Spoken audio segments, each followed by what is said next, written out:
أنعمت عليهم غير المغضوب عليهم ولا الضالين. بسم الله الرحمن الرحيم. الحمد لله الذي نحمده ونستعينه ونستغفره ونعوذ بالله من شرور أنفسنا ومن سيئات أعمالنا. من يهد الله فلا مضل له ومن يضلل فلن تجد له وليا مرشدا. أشهد أن لا إله إلا الله وحده لا شريك له وأشهد أن سيدنا محمدا عبده ورسوله وخاتم الأنبياء والمرسلين وعلى آله وأصحابه وذريته أجمعين. سبحانك لا علم لنا إلا ما علمتنا إنك أنت العليم الحكيم. رب اشرح لنا صدورنا ويسر أمورنا واحلل عقدة من ألسنتنا يفقهوا أقوالنا برحمتك يا أرحم الراحمين. أما بعد. Alhamdulillah, bersyukur kita pada Allah Subhanahu Wa Taala. Untuk pagi ini kita akan terus kepada agenda kita yang utama, itu program ceramah yang akan saya Ustaz Abdul Aziz bin Malaysia. Sebelum itu saya akan membaca sedikit biodata Abdul Aziz ini.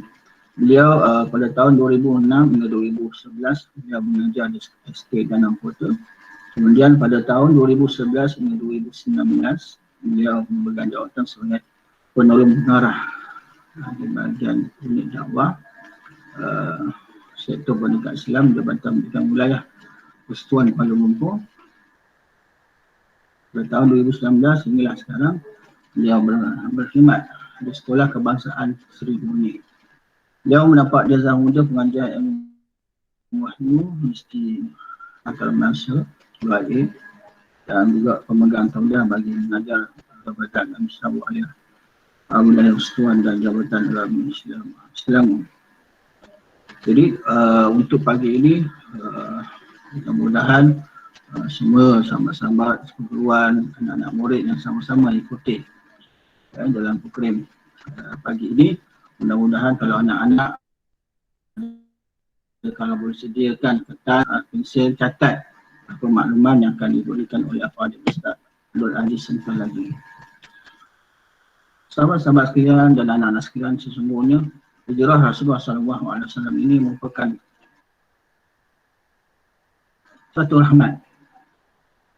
rahmat kepada kita semua, sudah telunjuk nak beri satu panduan kepada kita, panduan siapakah yang patutnya kita ikuti, cara penjelasan manakah yang sepatutnya kita ikuti. Sebab di kalangan manusia itu ramai yang hebat, tetapi sehingga hari ini kita masih lagi mengikuti pergerakan, mengikuti sejarah sunnah Nabi SAW, pergerakan perbuatan Nabi SAW yang semua itu ditunjuk, dipandukan oleh wahyu Allah Subhanahu Wa Taala. Jadi mudah-mudahan pada pagi ini kita sama-sama dapat mengambil istifadah pengajaran yang berguna. Apakah sebenarnya itu hijrah? Apakah sebenarnya itu hijrah yang dikaki oleh Islam itu sendiri? Adakah hijrah hari ini, esok kita tak hijrah? Tidak. Jadi persoalan itu yang akan dijawab oleh Al-Fadhil Ustaz Abdul Aziz. Sebentar lagi mudah-mudahan kita dapat mengambil istifadah dan mendengar sama-sama.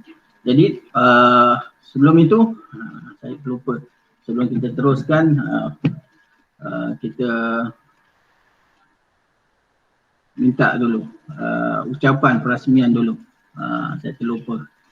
Niat kalau sangat pagi ni saya minta maaf banyak lah. Mudah-mudahan mana ada di situ.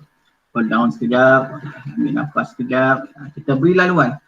Untuk pagi ini saya beri laluan kepada lembaga Tanggung Besar Muhammad Syukri bin Ismail untuk menyampaikan ucapan dan keseruan yang merasmikan sambutan Mal Hijrah 1443 Hijrah yang bertemakan Mahaj Rabbani Umar berkualiti peringkat sekolah.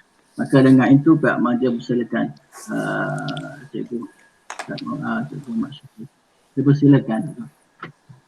Baik, bismillahirrahmanirrahim. Terima kasih Ustaz Mazlan selaku pengacara majlis kita pada pagi ini. Jadi yang berusaha Encik Faizuddin, tuan penceramah kita pada pagi ini, Ustaz Abdul Aziz bin Disa, pegawai daripada Jabatan Pendidikan Wilayah Persekutuan Kuala Lumpur. Ustaz, Assalamualaikum Ustaz. Ustaz ni famous, Insta famous. Saya ada selalu juga ikut malam-malam Ustaz kuliah bacaan kitab Ustaz dan orang kuat Pekdis ni. Ustaz, Assalamualaikum warahmatullahi taala wabarakatuh. Waalaikumsalam warahmatullahi. Yang saya hormati Encik Faizuddin, Guru Penolong Kanan Takbir dan Kurikulum, Puan Roslizah, Guru Penolong Kanan Hal Ehwal Murid, Encik Huzairi, Penolong Kanan Core Kurikulum, Encik Puan Nur Hayati, Penolong Kanan PPKI, yang dimuliakan guru-guru Sekolah Kebangsaan Yaakob Latif 1, serta yang dikasihi, yang dirindui, yang disayangi murid-murid Sekolah Kebangsaan Yaakob Latif 1. Jadi pertama sekali saya nak maklumkan kepada Ustaz, pada pagi ini kita ada 2 channel Ustaz. Satu, Ustaz berada di platform Google Meet. Kalau Ustaz tengok situ ada 3 orang, kan? Takut nanti Ustaz terkejut. Macam mana aku nak ceramah kan cuma ada 3 orang ni. Sebenarnya Ustaz, kita ada lagi satu channel YouTube, YouTube Live. Tu ramai Ustaz, ada puluh-puluh ribu yang sedang menonton kita pada pagi ni. InsyaAllah. Jadi Assalamualaikum warahmatullahi taala wabarakatuh. Jadi Alhamdulillah, bersyukur kita kehadrat Allah Subhanahu Wa Taala kerana dengan limpah kurnianya, dengan izinnya, kita dapat meraihkan majlis sambutan Ma'al Hijrah yang bertemakan manhaj Rabbani Ummah Berkualiti pada pagi yang berbahagia ini, pada pagi Jumaat ini. Jadi saya berdoa kehadrat Allah Subhanahu Wa Taala, mudah-mudahan sambutan ini sikit sebanyak dapat terus dihayati dan disemarakkan oleh kita semua, warga Sekolah Kebangsaan Yaakob Latif 1. Walaupun semua kita ni masih lagi berjuang untuk menamatkan pandemik yang sedang melanda di negara kita, khususnya di dunia, amnya pandemik COVID-19 ni. Kita masih lagi sedang berjuang. Walaupun akhir-akhir ini kita diberitakan, kita dapat maklumat daripada media sosial yang kes-kes kritikal dah semakin berkurangan. Alhamdulillah. Jadi pada pagi ini adalah cerminan iktizam kita agar syiar Islam terus terpelihara dan dimartabatkan sejajar dengan kedudukannya sebagai agama persekutuan bagi negara kita Malaysia. Jadi saya menyeru kepada diri saya dan semua warga Sekolah Kebangsaan Yaakob Latif sekalian, marilah kita bersama-sama menjiwai peristiwa hijrah yang bukan sekadar mengenang perpindahan Nabi Muhammad SAW secara fizikal dengan meninggalkan harta dan kediaman semata-mata.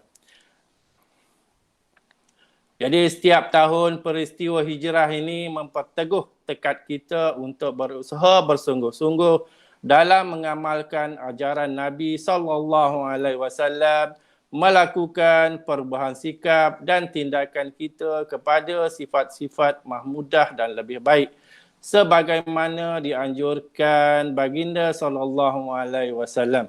Saya doakan kedatangan tahun baharu Islam ini, Allah Subhanahu Wa Taala akan mengurniakan kita, ke atas kita semua khususnya umat Islam, keimanan dan kesabaran untuk kita meneruskan ikhtiar untuk terus berkhidmat dengan lebih baik untuk mendidik anak-anak murid kita untuk menjadi yang cemerlang, untuk menjadi insan ataupun umat yang cemerlang di dunia dan akhirat kelak, insya-Allah.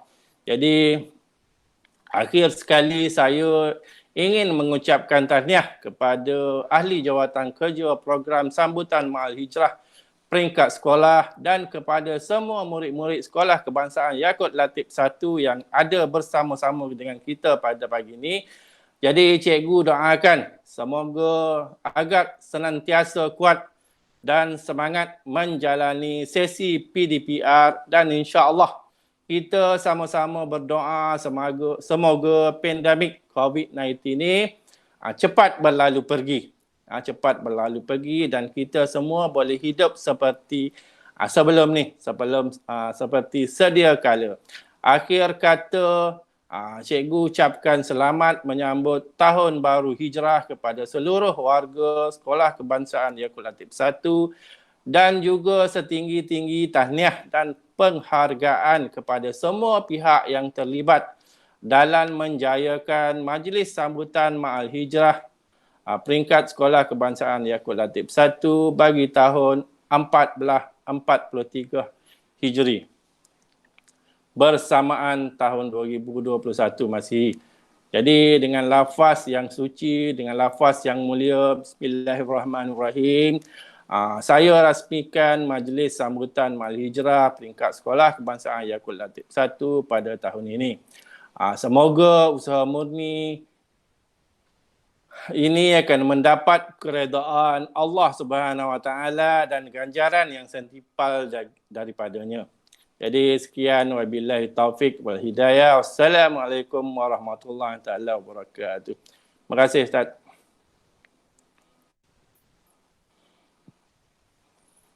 Ustaz mute.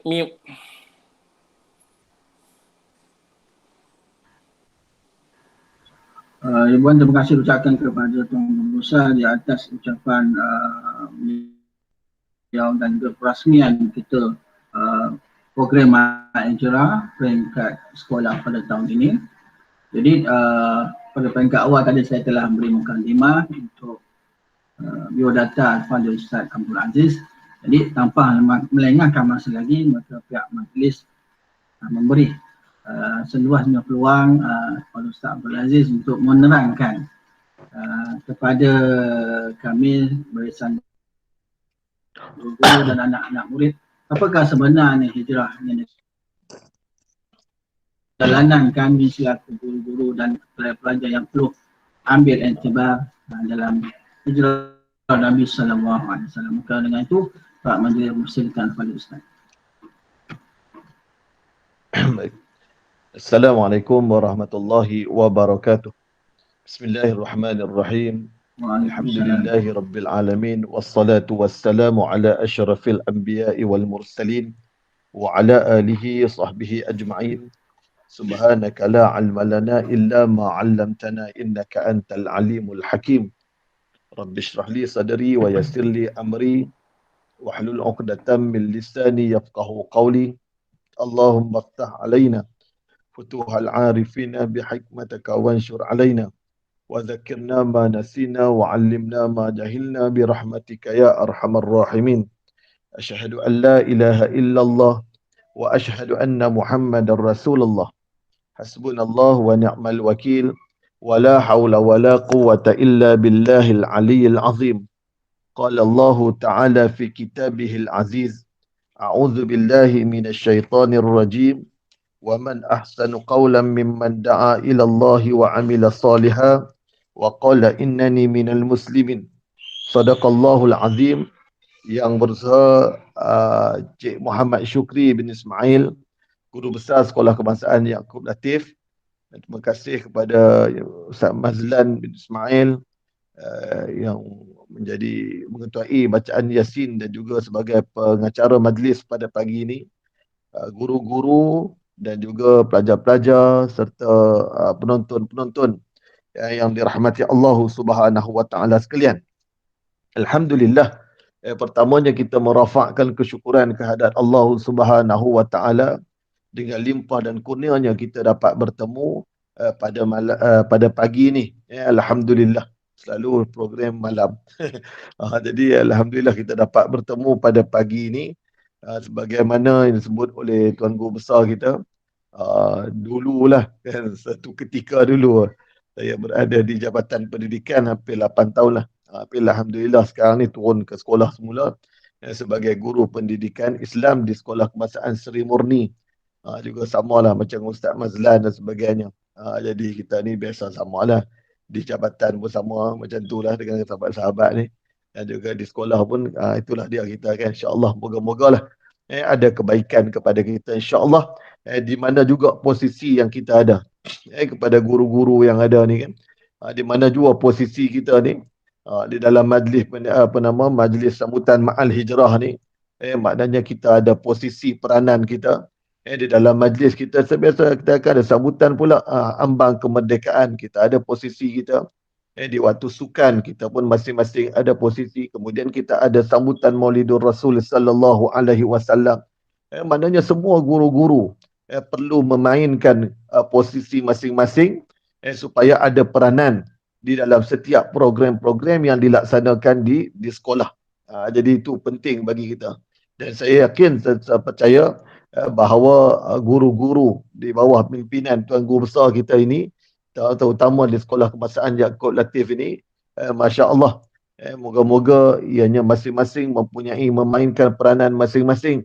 Sebagaimana juga sambutan pada pagi ini, kalau tidak ada guru-guru yang membantu dengan menghidupkan channel Google Meet ini dan juga channel YouTube, dan juga di sana dalam YouTube pula nak kawal pula komen-komen pelajar-pelajar, murid-murid kita kan.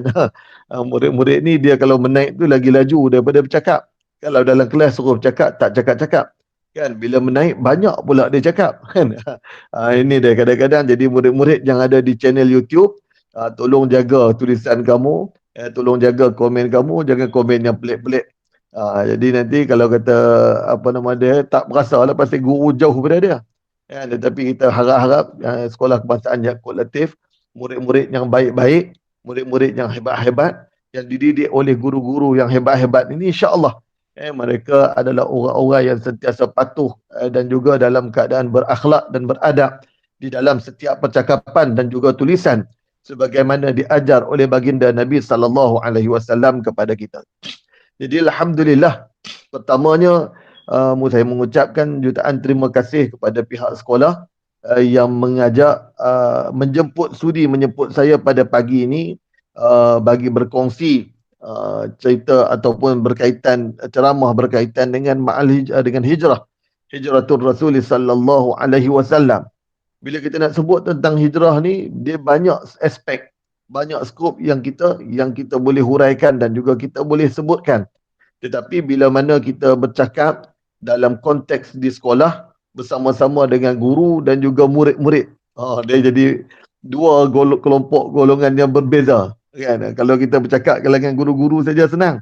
Mungkin kita boleh menceritakan tentang yang lebih mendalam berkaitan dengan strategi, berkaitan dengan masalah-masalah yang Rasulullah hadapi dan juga bagaimana Rasulullah menangani masalah-masalah yang berlaku dan sebagainya. Dia lebih kita kata luas. Tetapi bila kita bercakap itu dengan murid-murid kita ni, dia jadi pening lah. Kan? Tetapi saya cubalah tuan-tuan, untuk kita sedikit-sedikit kita masuk sebagaimana tajuk kita rasa kita letakkan di sini, iaitu kisah-kisah hijrah. Kita ambil kisah-kisah yang berlaku ketika hijrah lah. Yang juga makruf dalam kalangan kita. Masing-masing kita pun tahu juga kisah ni. Cuma kita nak ingatkan balik dan kita nak mengenang balik betapa susah payahnya baginda Nabi sallallahu alaihi wasallam berhijrah semata-mata untuk menyebarkan Islam. Itu tujuan utama. Nabi berhijrah ni bukan kerana takut. Nabi berhijrah ni bukan kerana kecewa. Nabi berhijrah ni bukan kerana dihalau, diusir dan sebagainya. Tetapi semata-mata Nabi nak mengembangkan agama Allah Subhanahu Wa Taala, iaitu Islam. Asbab menjadi sebab Islam yang berkembang ni, salah satunya ialah hijrah ini. Kerana 13 tahun, hampir 13 tahun Nabi berada di Makkah. Nabi berdakwah kepada masyarakat Makkah. Mereka tidak menerima Islam. Bahkan mereka membenci Nabi. Bahkan mereka memulau Nabi. Memulau ni dia perbuatan boikot, iaitu ataupun dia kata sekatan ekonomi. Kalau bahasa kita hari ni cikgu kan, dia buat sekatan ekonomi hampir 3 tahun kepada sahabat-sahabat baginda Nabi SAW yang memeluk Islam. Jadi mereka ini sangat-sangat tertekan dengan tindakan ahli keluarga sendiri, dengan tindakan sahabat-sahabat kawan-kawan sendiri yang berada di Mekah, yang mereka tidak menerima Islam. Jadi ketika itu Nabi SAW cuba mencari suatu tempat yang lain. Ini yang kita katakan strategi. Baginda Nabi SAW dalam keadaan keinginan baginda, satu sifat yang ada kemuliaan pada diri baginda Nabi SAW, satu sifat yang sangat hebat. Apa dia cikgu-cikgu? Iaitu keinginan supaya seluruh umat manusia beriman kepada Allah Subhanahu wa taala. Hajatnya tu pada hati baginda Nabi SAW. Nabi menginginkan seluruhnya beriman, menginginkan seluruhnya kita-kita yang ada pada hari ini untuk bersama-sama baginda di dalam syurga, untuk sama-sama kita duduk di dalam kenikmatan di dalam syurga, nak ajak semua masuk dalam syurga, nak jadi kebaikan kepada kita belaka. Dan inilah yang perlu kita ambil dan letak dalam diri kita. Kita sebagai cikgu, kita sebagai apa pun ustaz, asatidzah dan sebagainya, keinginan kita adalah supaya murid-murid yang ada sama-sama kita ini supaya menjadi murid-murid yang pandai, supaya menjadi murid-murid yang kenal Allah, supaya murid-murid ini mengenal akan kita kata Rasulullah sallallahu alaihi wasallam, supaya murid-murid ini kenal Islam, supaya murid-murid ini tahu perkara-perkara yang mereka boleh lakukan dan juga perkara yang mereka tidak boleh lakukan. Bagaimana nak menjalani kehidupan di dalam dunia, itulah harapan kita sebagai cikgu-cikgu. Ya, murid-murid yang ada ni kena perlu sedar betapa cikgu-cikgu hari ni walaupun dalam keadaan pandemik, PDPR dan sebagainya sekarang ni, mereka tetap bersusah payah berfikirnya. Kadang-kadang kena marah dengan guru besar. Kena marah dengan guru besar. Apa tindakan yang dibuat, murid tak ikuti kelas ni, apa kita buat ni sebagainya. Kadang-kadang stres. Jadi murid-murid kena menghargai pengorbanan guru-guru kita. Guru-guru yang bersusah payah walaupun kamu nampak macam mudah bagi kerja, suruh kamu buat kononnya kan. Tetapi dari sebalik bagi kerja buat, macam-macam perkara lagi cikgu kena buat. Ini perkara yang perlu murid-murid berterima kasih kepada guru-guru kita yang hari ini berkorban. Walaupun bukan kita kata tak duduk sebagai frontliners ketika memerangi COVID-19. Tetapi guru-guru ini menjadi frontliners, mendidik anak-anak pelajar, generasi-generasi supaya kenal dengan adab, supaya kenal dengan akhlak, supaya mereka ini hidup sebagai menjadi insan, manusia yang bertakwa kepada Allah, tidak menjadi insan yang nak menghancurkan masyarakat, yang merosakkan negara dan juga menjadi insan yang merosakkan diri sendiri. Itu cikgu-cikgu tak nak. Jadi murid-murid yang ada, tolong beri perhatian, kita ambil sedikit sebanyak istifadah, kebaikan ataupun faedah daripada kisah-kisah hijrah baginda Nabi sallallahu alaihi wasallam. Baik, itu baginda Nabi sallallahu alaihi wasallam menyusun strategi. Bila mana di tempat baginda sendiri tidak mahu menerima Islam, maka Nabi sallallahu alaihi wasallam cuba mendekati orang-orang daripada luar Madinah yang datang ketika mana musim haji. Ketika musim haji datang, mereka buat kemah di luar Mekah, di sekitar Mekah. Banyak kemah-kemah datang ni.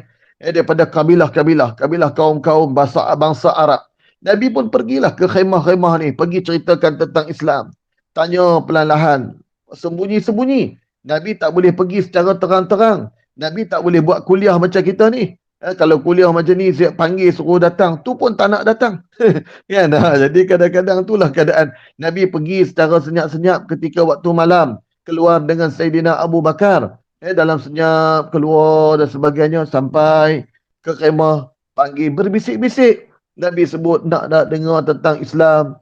Kan? Apa yang mereka jawab? Ada yang mereka maki, ada yang mereka caci, ada yang mereka mengherdik Nabi, menghalau Nabi dan sebagainya. Kan? Satu perkara yang sangat susah. Nabi cuba berdakwah nak sampaikan Islam kepada orang yang kenal Nabi di Mekah pun susah. Apatah lagi Nabi nak cerita kepada orang luar yang datang ketika musim haji itu bukan orang Mekah. Mereka tak kenal Nabi. Mereka tak tahu siapa Muhammad ini. Adakah mereka nak menerima dakwah Nabi? Menjauhkan sekali, mereka tak terima. Orang Mekah sendiri yang memberikan gelaran Al-Amin kepada baginda Nabi sallallahu alaihi wasallam. Mereka mengetahui Nabi tidak pernah berbohong daripada kecil, bahkan umur hidup Nabi tidak pernah berbohong dalam percakapan baginda Nabi sallallahu alaihi wasallam. Jadi murid-murid yang ada kan, murid kita ke ibu bapa penonton yang ada ni, cuba kira berapa kali kita nak bohong. Kan, duk bohong. Yang murid-murid bohong mak ayah, bohong cikgu. Banyak kali bohong kita ni. Kan cikgu-cikgu pun, cikgu-cikgu yang kolektif tak lah tak. Kan? Kadang cikgu pun kadang bohong juga. Tu kan kata.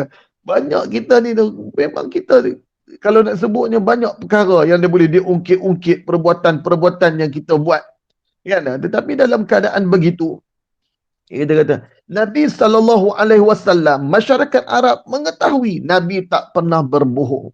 Allah sebut, wa ma yantiqu 'anil hawa in huwa illa wahyun yuha. Tidak ada yang keluar daripada perkataan Nabi, tunjuk pasal Nabi ataupun perbuatan Nabi, illa wahyun yuha, melainkan wahyu daripada Allah Subhanahu wa taala, tidak keluar daripada hawa nafsu Nabi sallallahu alaihi wasallam.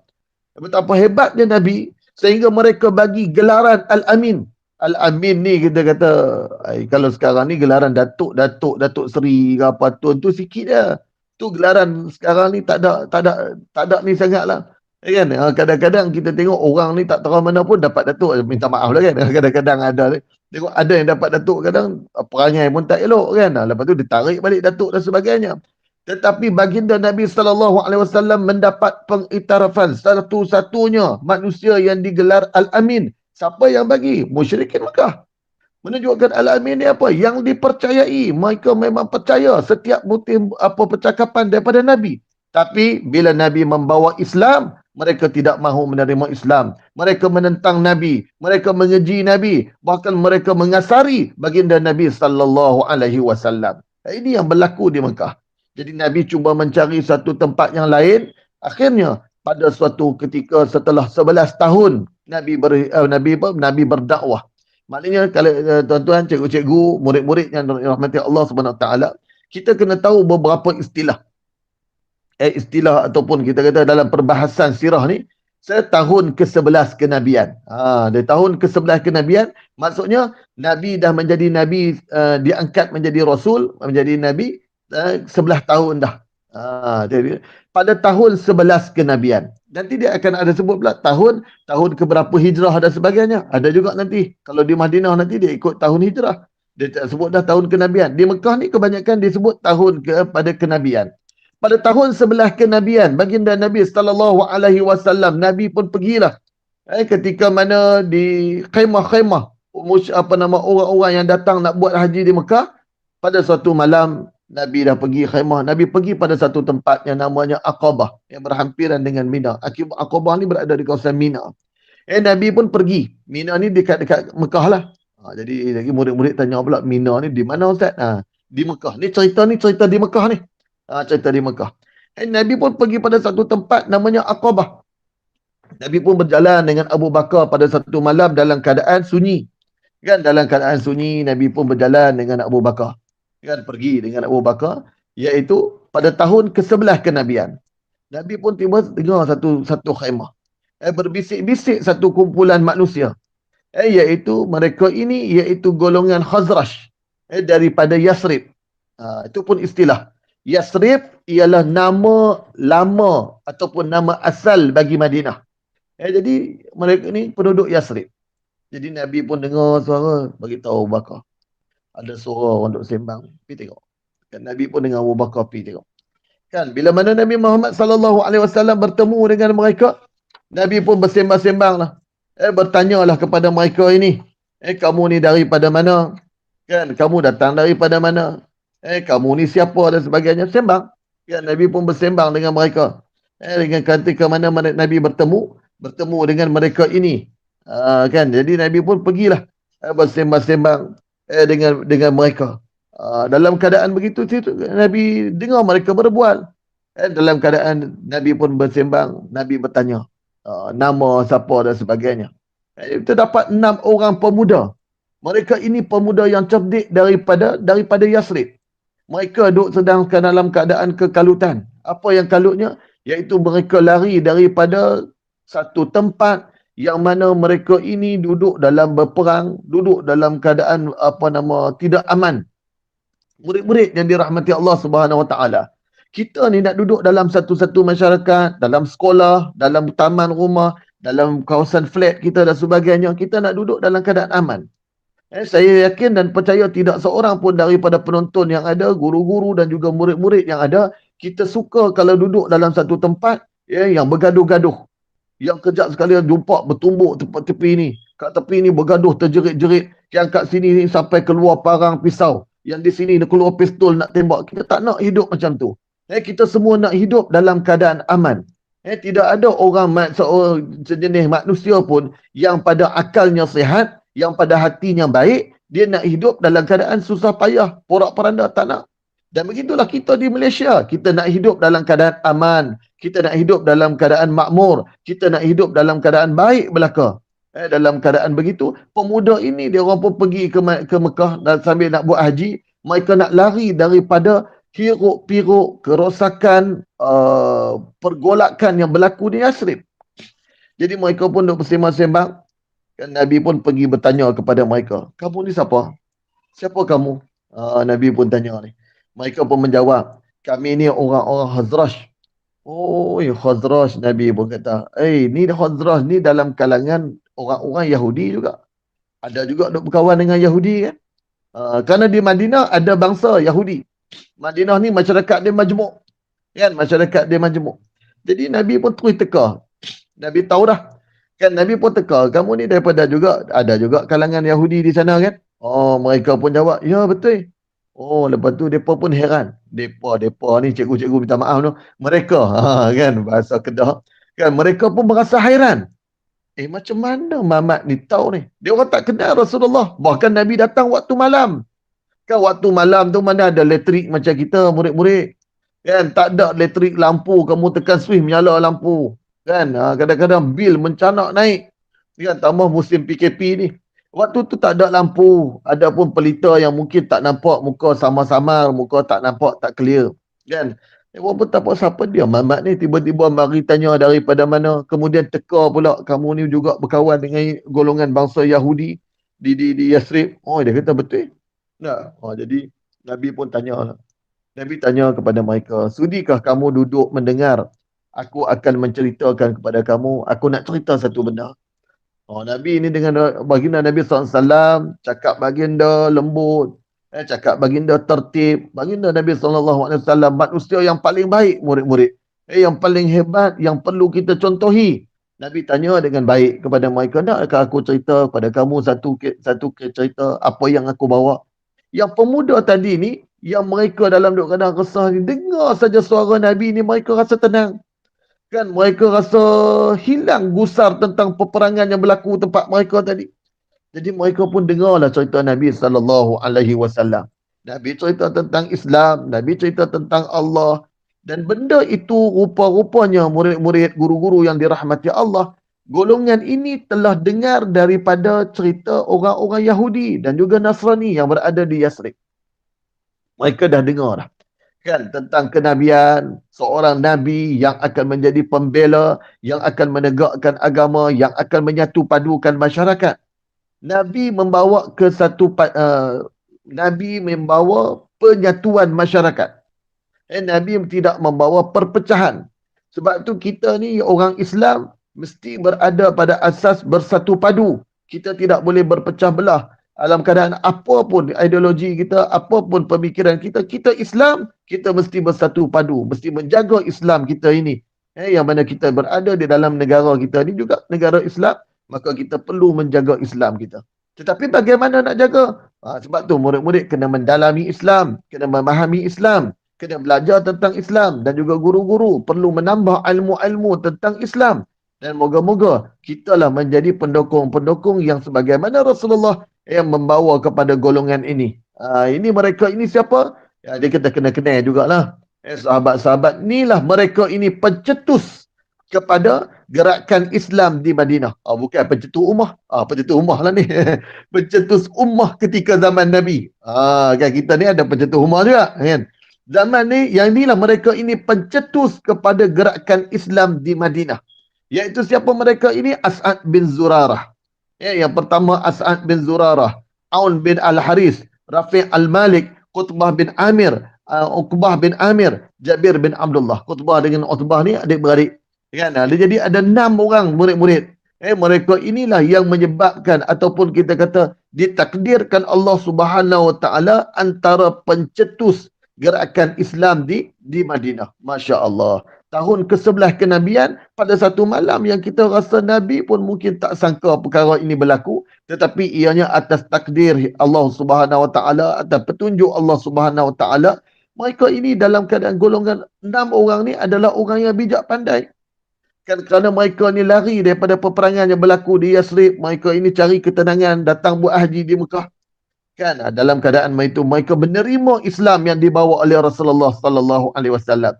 Dan yang paling penting murid-murid, mereka berjanji kepada Rasulullah sallallahu alaihi wasallam mereka akan balik ke Madinah dan mereka akan menyampaikan berdakwah tentang Islam, dan mereka berjanji pada Nabi sallallahu alaihi wasallam untuk datang kembali pada tahun akan datang, iaitu tahun ke-12 kenabian. Yang berlaku tadi ni tahun ke-11 kenabian. Maknanya kalau 11 tahun, dia kamu darjah 5 lah. Darjah 5 tu, 11 tahun. Jadi 11 tahun dah Nabi menjadi Rasul. Bukanlah umur Nabi 11 tahun. Nabi telah menjadi Rasul 11 tahun. Maksudnya Nabi menjadi Rasul pada umur 40 tahun. Berlakunya pertemuan dengan 6 orang yang hebat ini pada umur Nabi 51 tahun lebih kurang. Lebih kurang 51 tahun. Jadi Nabi pun cerita pada mereka, mereka pun berjanji, ya Rasulullah, wahai Muhammad, kami akan pulang dan kami akan ceritakan kepada penduduk Yasrib waktu tu, bukan Madinah lagi, penduduk Yasrib, dan tahun depan kami berjanji kami akan datang bertemu dengan kamu. Itu dia. Itu permulaan tuan-tuan puan-puan yang dirahmati Allah Subhanahu Wa Taala. Inilah golongan-golongan pencetus kepada gerakan Islam di Madinah. Baik. Kemudiannya mereka ini pun pergilah balik pulanglah ke Madinah. Ketika mana mereka pulang ke Madinah, mereka menceritakan Islam. Sampaikan kepada sanak saudara, cerita kami di Mekah, kami bertemu dengan seorang lelaki yang namanya Muhammad. Dia membawa risalah daripada Allah Subhanahu Wa Taala. Dia menyatakan dia menjadi Rasul. Apa yang dia bawa? Dia membawa kebaikan supaya bersatu padu, supaya berakhlak mulia, supaya menghormati sesama manusia. Ini yang dibawa oleh Islam. Islam ni bukan nak datang nak suruh orang bergaduh. Islam bukan datang nak sembelih orang. Islam bukan datang dalam keadaan nak bunuh orang bukan Islam, tidak. Bahkan Islam ni lah yang akan menjaga orang Islam dan juga orang bukan Islam. Orang bukan Islam dia akan lebih selamat di bawah Islam. Orang bukan Islam dia akan lebih dihormati di dalam Islam. Bagaimana duduk di bawah pentadbiran Islam. Hanya satu-satunya agama yang akan menjaga seluruhnya.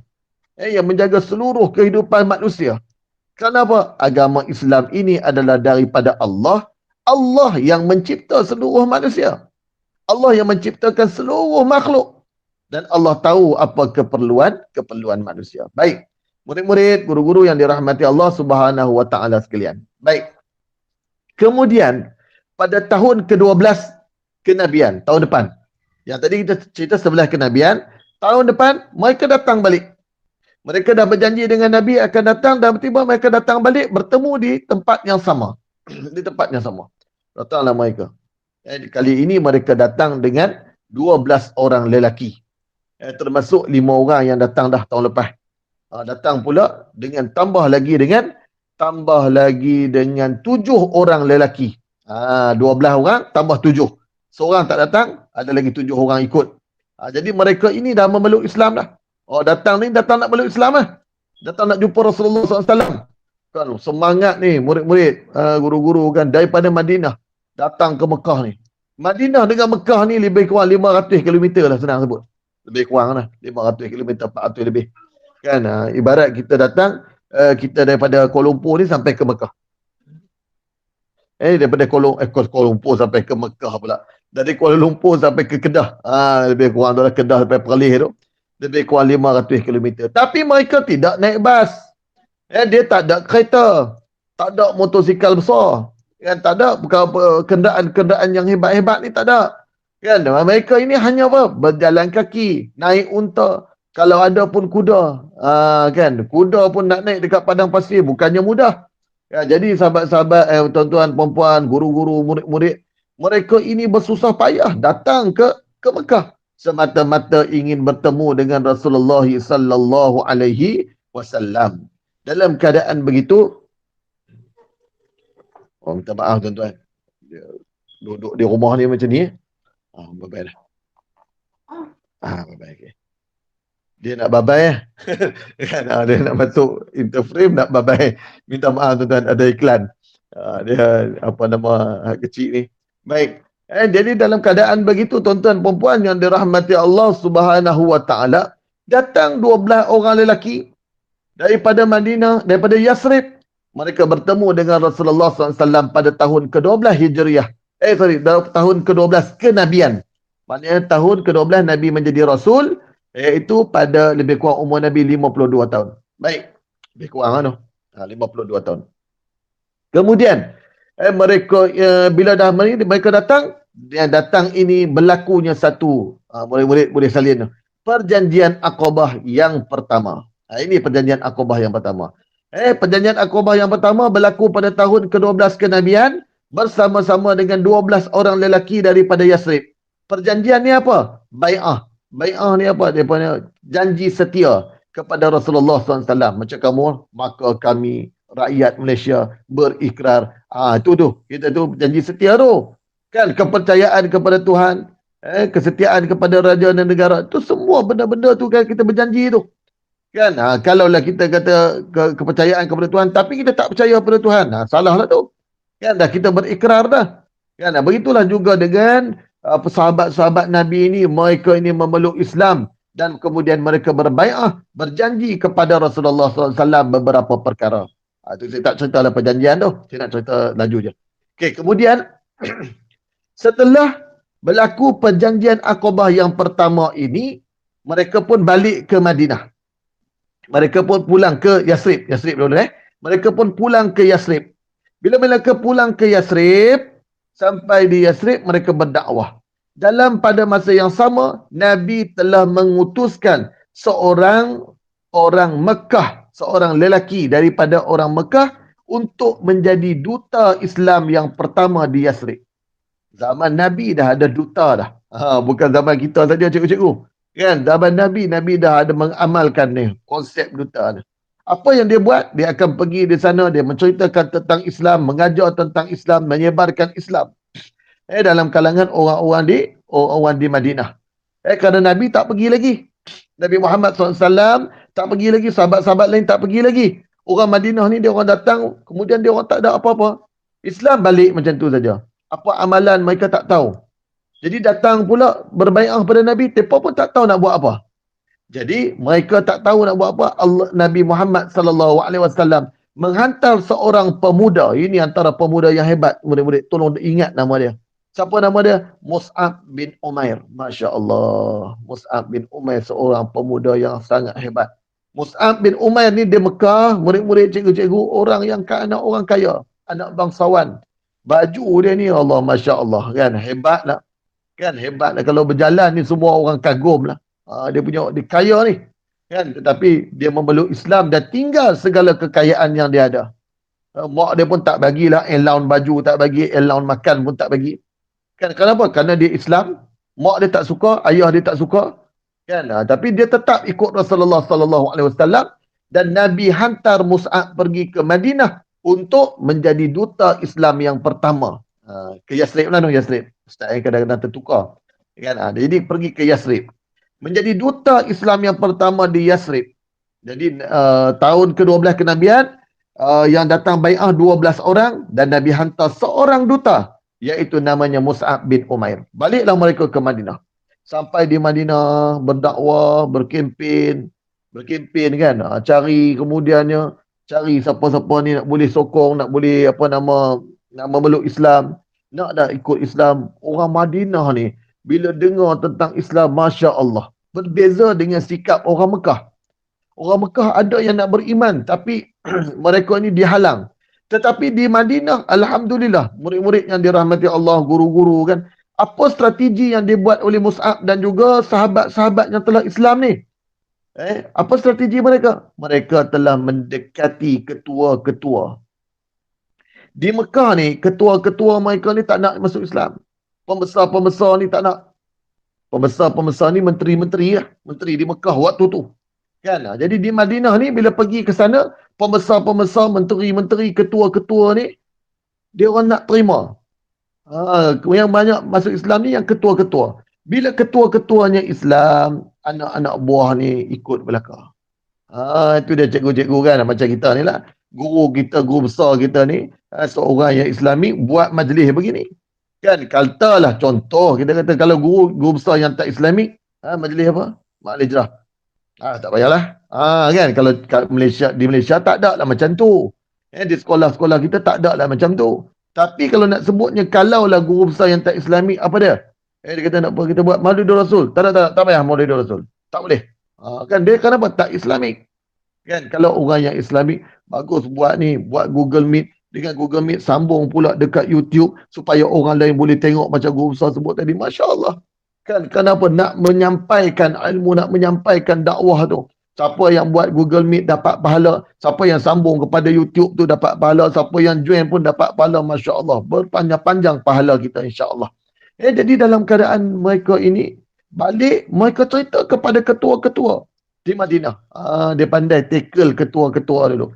Jadi ketua-ketua kabilah di Madinah lagi no. Di Yasrib. Minta maaf. Okay, bila balik di Yasrib, ketua-ketua ni masuk Islam. Bila masuk Islam, yang bawah-bawah ni Islam belaka ikut ketua. Kita ni ikut ketua. Jadi bila dalam keadaan begitu, pada tahun ke-13 kenabian. Ingat ni murid-murid. Yang pertama tadi tahun ke-11. Yang kemudian perjanjian Aqabah yang pertama tahun ke-12. Kemudian perjanjian Aqabah yang kedua tahun ke-13. Yang mula-mula tu tak berjanji lagi, dia masuk Islam saja. Tahun ke-11. Tahun ke-12 jadi perjanjian Aqabah yang pertama. Tahun ke-13 kenabian, mereka datang lagi. Tahun depan tu datang lagi. Kali ini murid-murid, guru-guru yang dirahmati Allah. Mereka datang dengan 70 orang lelaki dan juga dua orang wanita. Dua orang perempuan. Dulu tak ada orang perempuan ikut, ni ada orang perempuan nak ikut juga. Nak berbai'ah dengan Nabi SAW. Nak jumpa Nabi. Nak tengok siapa ni yang setengah bawa isteri salah ni. Mereka rindu. Mereka tak bertemu dengan Nabi. Tapi mereka merasa rindu. Mereka sayang Nabi SAW. Mereka nak jumpa Nabi. Pergilah mereka ni daripada Yasrib sampailah ke Mekah. Ketika musim haji, iaitu tahun ke-13 kenabian. Okey. Datanglah mereka menjadikan bai'ah Aqabah yang kedua. 70 orang datang berbai'ah, berjanji kepada Nabi SAW. Ini di antara titik-titik permulaan bagaimana Madinah Yasrib ini menjadi hint ataupun menjadi kita kata target sasaran untuk baginda meluaskan dakwah dan juga sasaran untuk baginda berhijrah. Itu di antara asbab dia. Kerana mereka ini telah menerima Islam, jadi itulah tempatnya yang mereka berjanji mereka akan melindungi Rasulullah SAW. Mereka akan berkorban apa saja, nyawa, harta mereka demi mempertahankan Islam. Jadi itu tempat dia. Itulah antara permulaan kepada bibit-bibit hijrah. Okey. Bila mereka ni dah masuk Islam, mereka ni dah terima Islam dan mereka menjemput Nabi pergi ke Madinah dan mereka akan jaga Nabi dan menabalkan Nabi sebagai pemimpin di Madinah. Di Yasrib ketika itu. Baik. Itu apa yang saya nak ceritakan. Permulaan kepada hijrah itu, inilah dia sebab dia. Inilah poin dia. Pada berlakunya hijrah itu. Baik. Murid-murid, guru-guru dan juga ibu bapa kalau ada bersama kita, serta penonton-penonton yang dirahmati Allah Subhanahu wa taala sekalian. Jadi bila mana berlaku perjanjian Aqabah yang kedua pada tahun ke-13 Hijriah, pada tahun ke-13 kenabian, maka Allah memberikan izin kepada Rasulullah SAW dan juga para sahabat untuk berhijrah. Jadi bila mana dapat keizinan daripada Allah, yang nak bagi izin hijrah ni ialah Allah. Maknanya kita nak hijrah ni kena ikut perintah Allah. Kan? Kena ikut cara Islam. Hijrah macam mana yang Islam minta? Ustaz, saya nak hijrah lah Ustaz. Nak duduk, tak mau duduk di Malaysia, nak duduk tempat lain. Kan? Boleh ke? Apa kena, apa masalah dan sebagainya. Saya nak pergi duduk ke tempat sana, saya nak dakwah di sana. Boleh tu, macam tu dakwah tak apa. Kan? Saya tak nak duduk di Malaysia lah. Kalau di Malaysia ni nak kena pakai tudung, di Malaysia ni nak kena sembahyang, saya nak pergi duduk dekat negara orang putih, saya boleh jadi macam apa K-pop dan sebagainya, saya tak nak sembahyang, tu tak boleh. Hijrah kepada keburukan tak boleh. Kan kita mesti hijrah kepada kebaikan. Tu nama hijrah ni. Kalau kepada keburukan ni dia tak nama hijrah. Kan tu dia dah jadi apa? Dia nak jadi bid'ah lah. Kan ataupun dia nak jadi padah lah. Kalau daripada baik nak hijrah kepada buruk, nak menerima padah tu. Kan nak menerima neraka Allah Subhanahu Wa Taala. Kita nak hijrah daripada buruk, hijrah kepada baik. Tu maknanya hijrah. Baik, murid-murid yang dirahmati Allah Subhanahu Wa Taala. Allah pun memberikan keizinan kepada Rasulullah dan juga pada sahabat berhijrah. Maka sahabat-sahabat ni pun berhijrah. Hijrah sahabat ni murid-murid bukan hijrah kita kata satu benda simple kita sebut hijrah. Apa dia hijrah? Alah, mereka daripada Mekah pergi Madinah. Bukan semudah itu. Sedangkan mereka menghadapi tentangan daripada orang Mekah. Cuba murid lihat betapa jahatnya musyrikin Mekah. Ketika mereka Islam di Mekah, mereka diseksa oleh orang musyrikin Mekah. Orang-orang yang tak beriman ni seksa orang Islam. Jadi orang Islam ni kata apa? Oleh kerana kamu seksa kami, tak apalah, kami tak nak duduk di Mekah dah, kami nak keluar pergi Madinah. Nak pergi Madinah pun mereka seksa. Cuba bayangkan betapa jahat. Selalunya kalau orang jahat ni okeylah. Okey, kalau kata kalau kamu tak nak ni, kamu keluar daripada sini. Kalau keluar tu dia dah tak ganggu dah. Tetapi nak keluar ke Madinah, mereka seksa. Oh, kamu nak pergi hijrah Madinah ya? Dia tombok. Kan bahasa kita lah. Dia ambil ni, dia sebat. Dia ikat dekat pokok. Kan, dia ada yang dia nak bakar dengan api. Ini semua dia. Ada yang dirampas harta dia. Ada yang diambil anak dia. Ada yang isteri dia tak dibenarkan. Dikurung. Suami dia seorang pergi. Dalam keadaan berjalanlah seorang-seorang. Ini berlaku kepada sahabat-sahabat Nabi SAW. Ada yang seorang ni suami dia pergi. Sehingga kan isteri ni dia dikurung setahun lebih. Isterinya setiap hari merindui suami dia. Sehingga kan kemudian ada seorang belas kasihan tengok. Minta izin pada keluarga dia. Bagilah kat dia nak pergi kat suami dia. Pergi dia seorang-seorang. Ada sahabat Nabi. Perempuan berjalan seorang-seorang daripada Mekah ke Madinah. Masya Allah. 400 km padang pasir murid-murid dalam keadaan Allah. Kalau murid-murid biasa pergi ke Mekah, cikgu-cikgu yang biasa pergi ke Mekah, yang kalau tak biasa pergi, insya-Allah ni boleh dah ni. Nak boleh. Tapi itu dialah, dia punya kos 1 kali ganda. Kan, 1 kali ganda daripada biasa. Tak apalah cikgu-cikgu banyak duit, insya-Allah boleh. Kan, kalau kata nak pergi dengan saya pun boleh. Saya kempen. Kan. Jadi kos dia tinggi lah sekarang, banyak syarat. Tapi insya-Allah maka dalam masa terdekat insya-Allah kita doa sama-sama. Moga-moga kita pun dah boleh pergi. Ramai dah kita memang yang biasa pergi dia akan rindu nak pergi. Dalam perjalanan Mekah ke Madinah ni padang pasir dengan batu-batu ni, Allah, sangat-sangat kita rasa bukan ada jalan raya tar macam kita. Kan padang pasir, lembah, kejapnya ada turun lembah, ada air, ada batu. Masya-Allah. Kan ada binatang-binatang kalajengking dan sebagainya, banyak. Cabaran-cabaran orang nak berhijrah ni. Gelap malamnya dan sebagainya. Ketakutan dengan alam yang ada. Masya Allah. Tetapi mereka ini menguatkan diri, menguatkan azam, nak berhijrah ke Madinah. Kenapa? Bukan nak lari sebagai pelarian.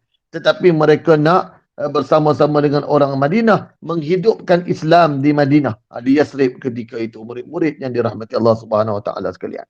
Ini semangat yang ada pada para sahabat. Macam cikgu-cikgu kita kan. Cikgu-cikgu kita yang posting di Sabah, di Sarawak.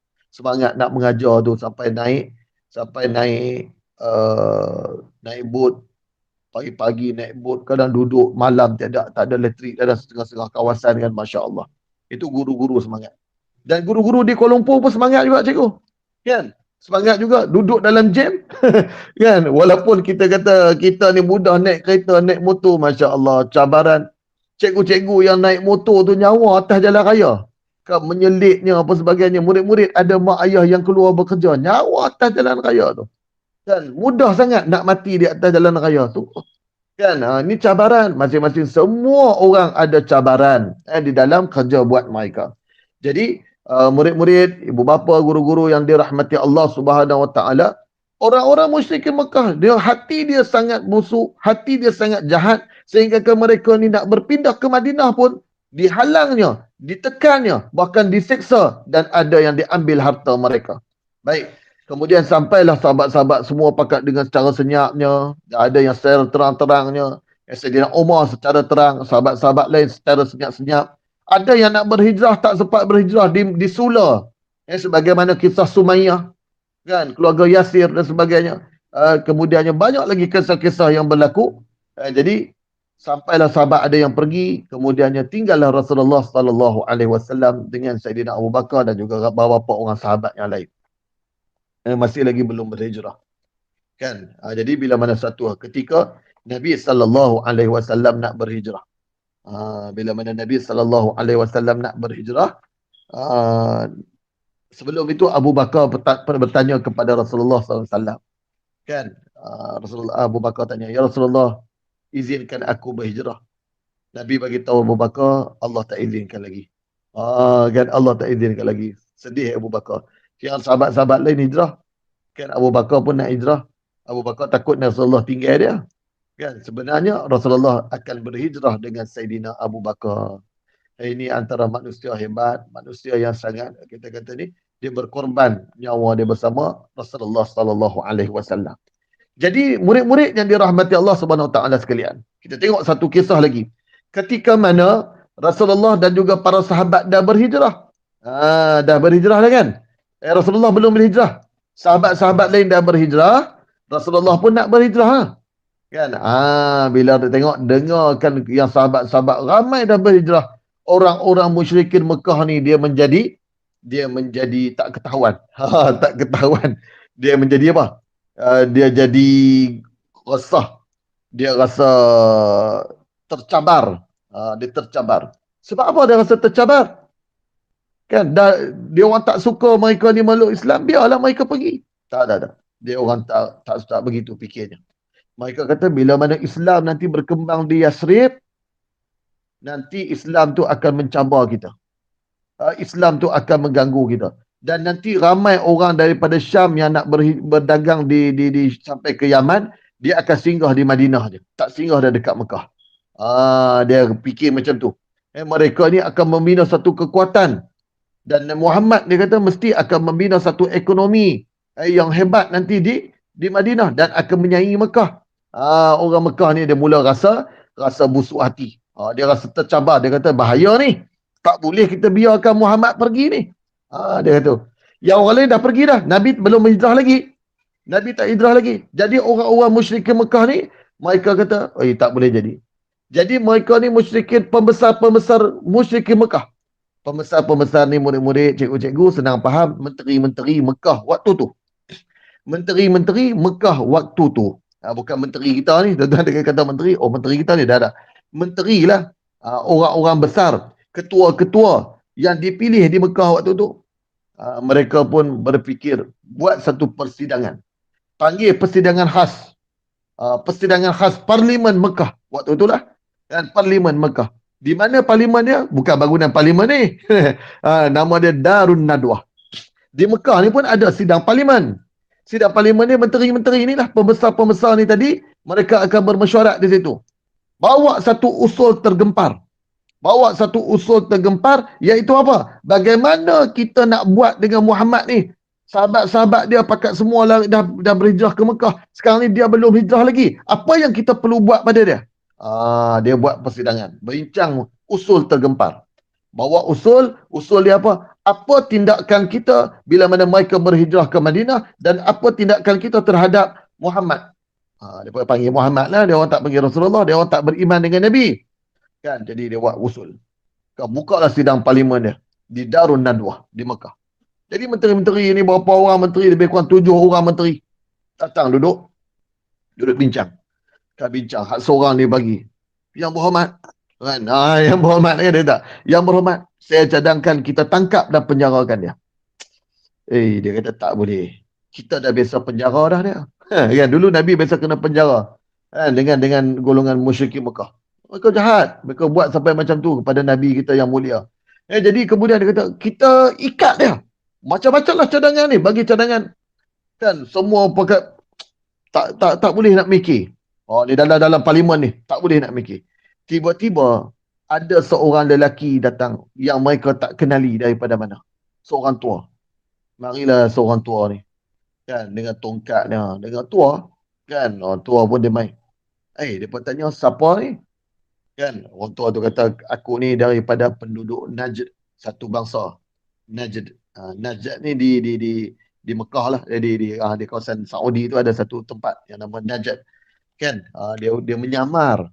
Orang tua ni sebenarnya murid-murid siapa? Dia iblis. Dia iblis tapi dia menyamar jadi seorang tua. Seorang tua ni mari janggut putih kan. Siap tunduk bawa tongkat. Datang. Orang tua ni hamai mana ni duk masuk parlimen kami ni? Kamu datang daripada mana? Tiba-tiba datang nak masuk ni. Kami sedang bersidang parlimen ni. Dia tak boleh dah aku nak masuk sekali. Tak boleh tak saya nak masuk sekali dia kata. Kerana saya pun tak puas hati dengan Muhammad ni. Kan tiba-tiba datang tak puas hati dengan Nabi Muhammad SAW. Dia orang dengar kata tak puas hati dengan Muhammad. Masuk. Kami pun tak puas hati dengan Muhammad. Jadi mereka pun duk berdebat lah. Duk cerita. Macam mana kita nak buat ni? Orang tua tu kata tak ada jalan lain. Tidak ada jalan lain melainkan kamu mesti bunuh Muhammad. Itu je jalan yang paling selamat. Iblis. Orang tua ni adalah iblis. Dia bagi satu cadangan yang sangat berdah bagi mereka lah. Kan? Jadi kamu kena pilih. Kita kena buat keputusan. Tidak ada cara lain untuk menyekat Islam, iaitu mesti kita bunuh Muhammad. Dia orang bagi cadangan. Dia orang kata, possible. Bolehlah dia orang kata, dia pun terima pendapat cadangan iblis ni nak bunuh Nabi Muhammad sallallahu alaihi wasallam. Dia kata. Kemudian jadi bagaimana cara nak bunuh? Dia perlu fikir pula bagaimana cara nak bunuh. Jadi mereka pun buat keputusan.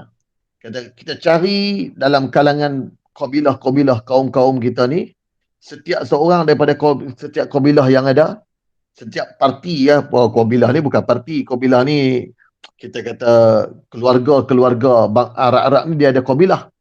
Dia ada kabilah-kabilah dia ada grup kumpulan dia. Kan kumpulan ni seorang pemuda paling hebat kamu siapa dia? Yang paling boleh duk lawan pedang ni apa semua, yang paling hebat lah. Yang paling gedebe. Seorang. Kabilah ni seorang. Ramai. Ada lebih kurang 7-8 orang. Yang pemuda hebat ni, pemuda bukan hebat apa, hebat jahat lah. Pemuda jahat. Kan? Yang boleh nak bunuh Nabi sallallahu alaihi wasallam. Jadi pemuda ni lah yang ditugaskan untuk mengelilingi rumah Nabi. Ke malam Nabi nak hijrah. Dia orang dapat maklumat macam mana tahu? Kan? Depa pun agak-agak lah duk berimpun. Kepung rumah Nabi Muhammad sallallahu alaihi wasallam. Nabi Muhammad sallallahu alaihi wasallam mendapat berita daripada Jibril. Jibril pun cerita bagi tahu pada Nabi ada orang duk kepung dan sebagainya ni. Jadi Nabi Muhammad diilhamkan oleh Allah Subhanahu wa taala kan meminta Sayyidina Ali bin Abi Talib radhiyallahu taala anhu. Sayyidina Ali sepupu Nabi waktu tu budak-budak lagi murid-murid. Sayyidina Ali waktu tu umur berapa? Budak-budak lagi. Lebih kurang belas tahun lah, 15 gitu lah kot. 15-14 tahun lah gitu lah. Tingkatan 1, tingkatan 2 ataupun tingkatan 3 lebih kurang. Sayyidina Ali. Kan? Apa yang Nabi buat? Ali, kamu tidur kat tempat aku. Tuan-tuan, murid-murid yang dirahmati Allah. Sayyidina Ali tidur di tempat Rasulullah ni.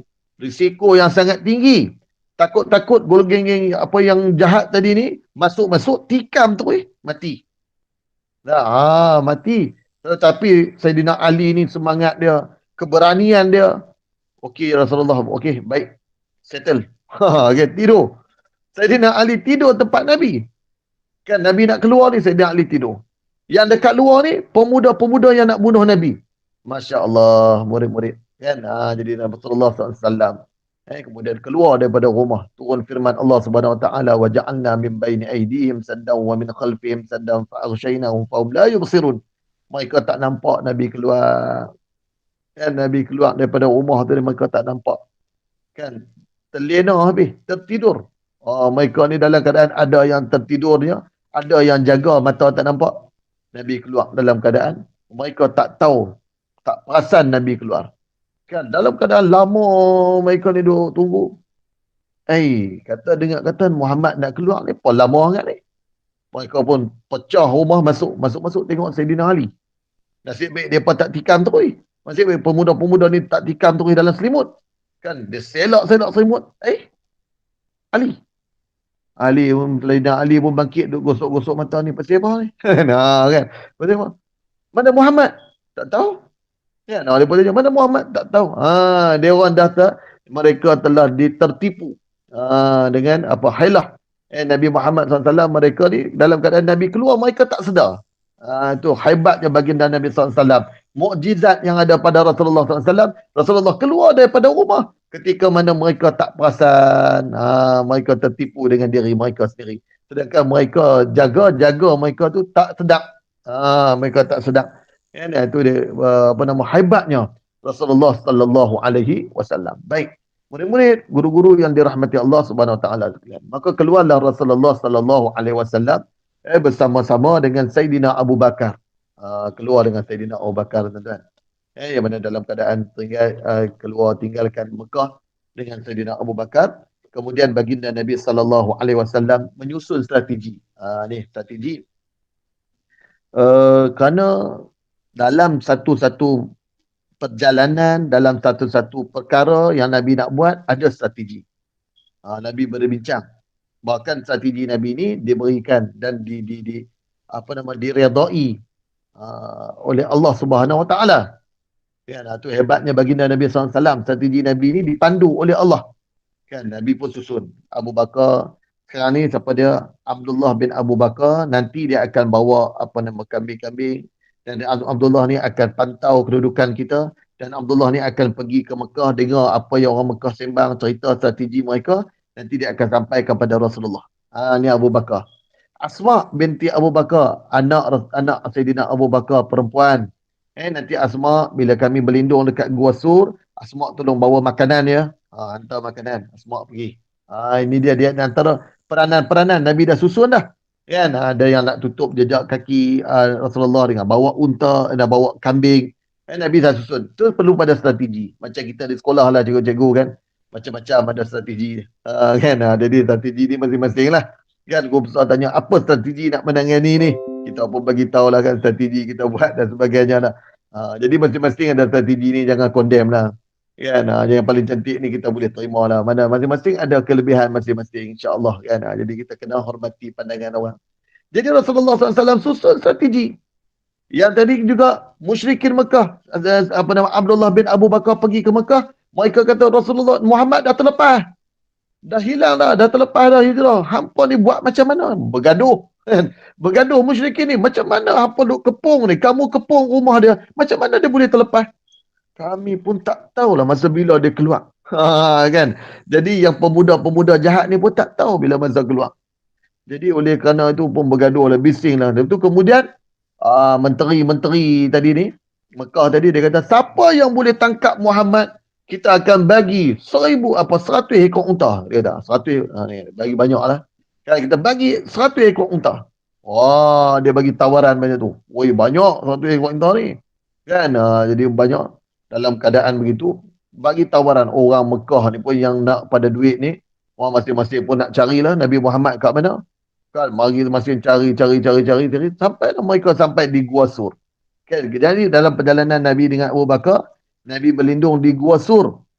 Satu gua yang berada di selatan Mekah, bukan berada di utara. Madinah ni duduk di utara. Sepatutnya Nabi bergerak ke utara, tetapi Nabi turun ke selatan dulu, ke arah Yaman dulu. Dalam keadaan itu Nabi berlindung di satu gua, namanya Gua Sur. Murid-murid yang dirahmati Allah Subhanahu Wa Taala.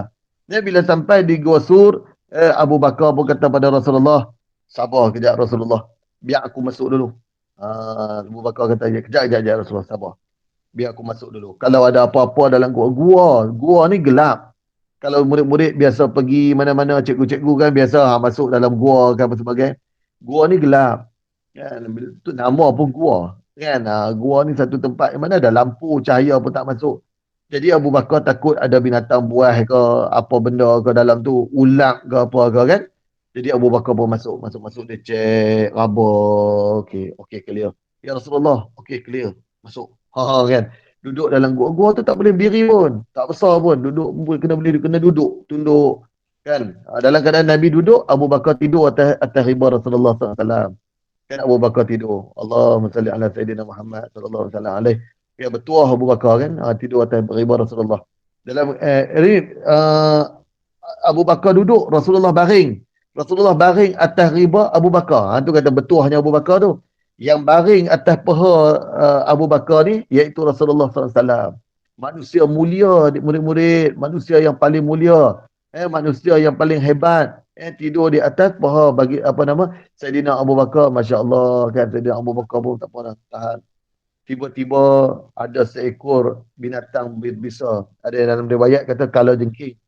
Kan kala jengking tiba-tiba sengat kaki Abu Bakar. Kaki ataupun tangan. Ada yang kata kaki. Kan ada sengat kaki Abu Bakar. Kan dalam keadaan sengat kaki Abu Bakar tadi, kan Rasulullah tidur atas kaki Abu Bakar. Abu Bakar tahan lah. Kalau kita kena sengat ni, dandan kita bergerak ni kan. Abu Bakar tak bergerak. Sebab apa Abu Bakar tak bergerak, murid-murid? Dia takut Rasulullah terjaga. Sayang Abu Bakar pada Rasulullah SAW, Nabi kita. Kan Nabi penat, tertidur. Abu Bakar pun tahan menang. Sakit. Sampai Abu Bakar menangis.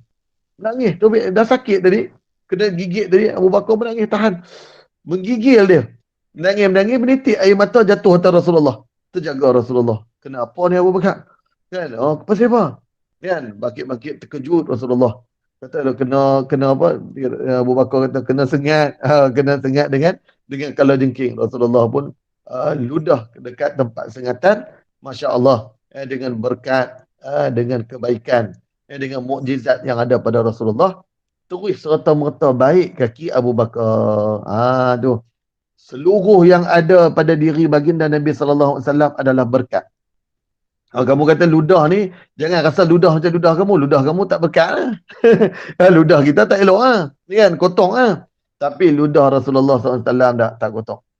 Peluh Rasulullah. Ada sahabat yang dia kumpul peluh Rasulullah. Kumpul. Rasulullah tidur atas satu rumah. Ketika waktu tu musim panas. Jadi bila panas-panas ni peluh Rasulullah tu menitik ke bawah. Dia tadah. Jadi wangi. Masya Allah. Rasulullah ni wangi, murid-murid. Jangan bayangkan peluh kamu busuk. Peluh Rasulullah wangi, murid-murid. Masya Allah. Kan? Jadi sahabat-sahabat ni suka.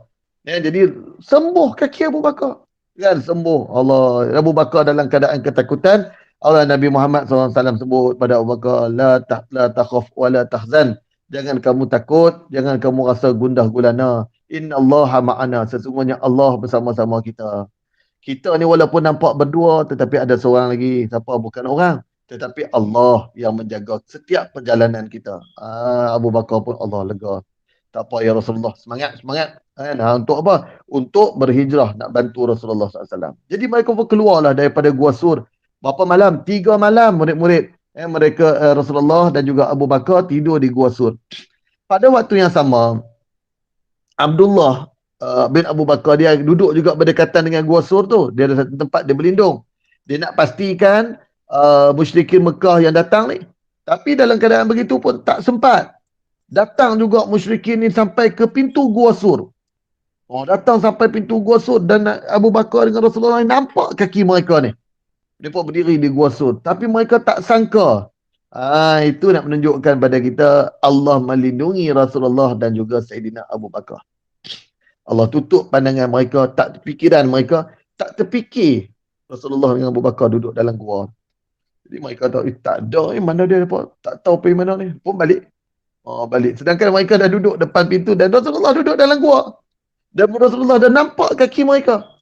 Kan? Tetapi mereka tak terfikir. Itulah pentingnya murid-murid. Apa jua perbuatan kita, cikgu-cikgu, strategi kita, jangan hilang pergantungan kita pada Allah. Cuba lihat, beza dua strategi. Strategi musyrikin Mekah dan strategi Rasulullah. Dua-duanya berstrategi, susun perancangan-perancangan. Tetapi perancangan siapa yang terbaik? Perancangan orang-orang yang bersama Allah Subhanahu Wa Taala. Kerana yang nak menjayakan segala perancangan kita ialah Allah. Yang nak memberikan kejayaan ialah Allah. Maksud kata cikgu-cikgu, kalaulah apa jua perancangan yang kita buat, tetapi kalau tak bergantung kita kepada Allah, kita tak akan dapat kejayaan. Bahkan kalau berjaya pun, berjaya yang tidak berkat di sisi Allah Subhanahu Wa Taala.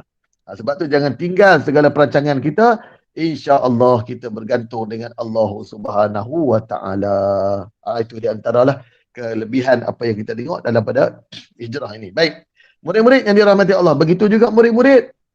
Kan ibu bapa kan, anak-anak yang nak belajar ni, walaupun perancangan kita suruh dia belajar, suruh dia buat latihan, suruh dia berjaya dan sebagainya, nak dapat kejayaan ni bukan sekadar dia kena belajar, dia kena menulis, dia kena salin apa yang cikgu suruh, kena ikut DPR, kena tengok video yang sekarang ni, bagi videonya masuk Google Meet, bukan itu saja.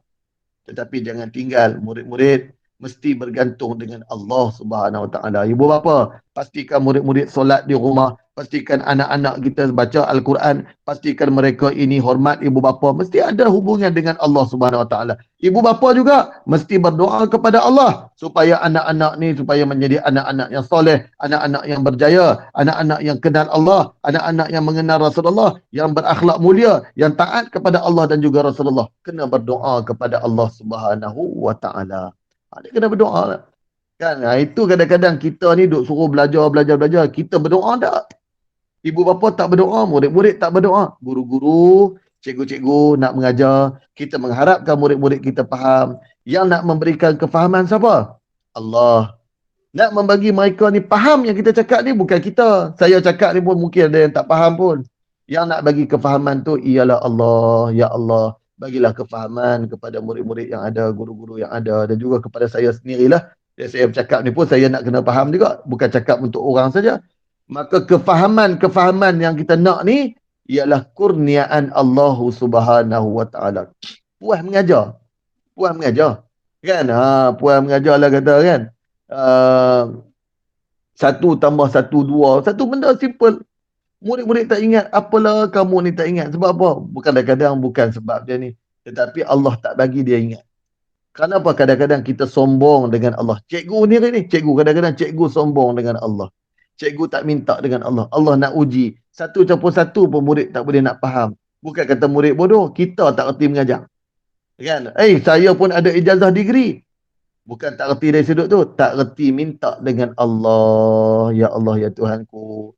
Bagilah kefahaman kepada anak-anak muridku, ya Allah. Benda simple ni pun tak tahu. Buih kat kepala sikit, baca bismillah, baca Fatihah, tuan-tuan. InsyaAllah kan, buat gitulah. Saya pun kadang buat gitu, kita main sini ni. Kan, main sini bang. Kata payah dengan nak boleh ni, baca Fatihah, buih atas kepala. Kan, begitulah nak buat macam mana. Kita bukan boleh nak bagi orang faham. Yang nak bagi kefahaman ni ialah Allah. Kita ni cuba sebagai perantara, kita boleh cakap. Dia nak faham tak faham, Allah yang kurniakan pada dia. Kepandaian kita pun Allah yang kurnia, murid-murid, guru-guru yang dirahmati Allah Subhanahu Wa Taala. Jadi bila mana Rasulullah dah sampai duduk di Gua Sur 3 malam, murid-murid 3 malam duduk di Gua Sur dengan Abu Bakar, keluarlah Rasulullah. Tiba-tiba satu lagi pula halangan datang, iaitu apa? Kisah Suraqah. Suraqah pula seorang orang yang dia ni yang sangat hebat menunggang kuda lah. Suraqah ni dia sangat hebat menunggang kuda. Suraqah bin Malik. Kan? Dia kata dia duduk di Mekah ni. Kemudian dia dengar. Tadi kan Ustaz bagi tahu, menteri-menteri Mekah bagi tawaran. Siapa yang dapat tangkap Muhammad, datang. Bawa Muhammad hidup-hidup. Dia akan bagi 100 ekor unta. Oh, Suraqah ni pun, dia penunggang kuda yang hebat. Kan, dia kata ada pula orang bagi maklumat, kata tadi nampak macam ada orang duk lalu sebelah pantai tu, dia kata. Dia ada orang bagi maklumat. Dia pun dengan yakin Suraqah ni naik kuda pun laju dapatlah dia jumpa Rasulullah. Dapat jumpa Rasulullah, tapi takdir Allah Subhanahu Wa Taala, dia nak menghampiri Rasulullah, kuda dia jatuh, tersembam dia. Kuda dia ni jatuh, sembam. Bangkit dia naik balik, jiwa kental. Jiwa kental kan. Dia kata macam kamu duk naik basikal lajak tu lah. Kan jatuh tersembam atas tar pun bangkit naik lagi. Kan? Tu. Tapi hak tu bukan kental bertempat lah. Tak bertempat lah tu. Kan? Orang kental ni dengan Islam. Kan? Dia dalam keadaan dia nak kejar Rasulullah. Jatuh dia. Kuda dia tak nak pergi dekat Rasulullah. Jatuh.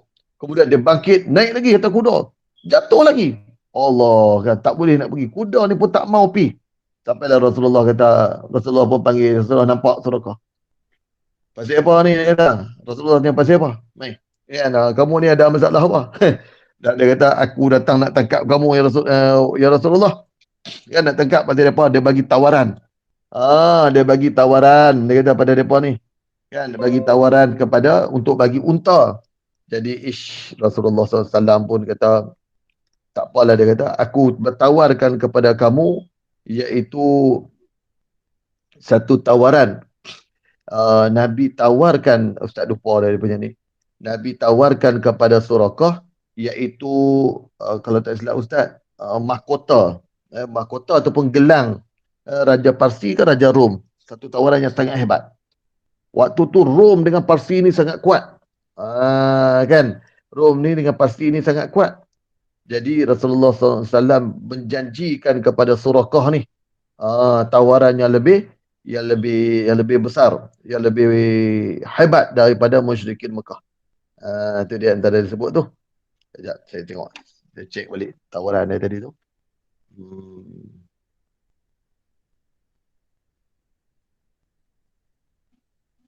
Okey.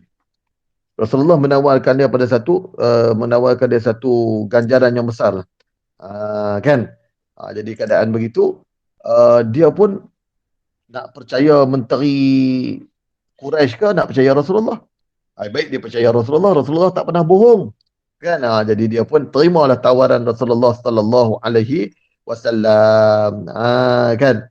Kemudian dalam keadaan begitu, Rasulullah SAW pun pergilah. Terlepaslah daripada Suraqah tadi. Kan? Rasulullah pun sampai pada satu tempat. Ni satu yang terakhir lah saya cerita yang ni. Kisah yang terakhir yang ni, nanti kita tengok dari Madinah sikit. Saya sampai satu tempat, sampai satu khemah. Ada dua khemah. Khemah namanya kepada Ummu Ma'bad. Kan, Ummu Ma'bad ni dia ada seorang perempuan yang agak lasak lah. Yang orang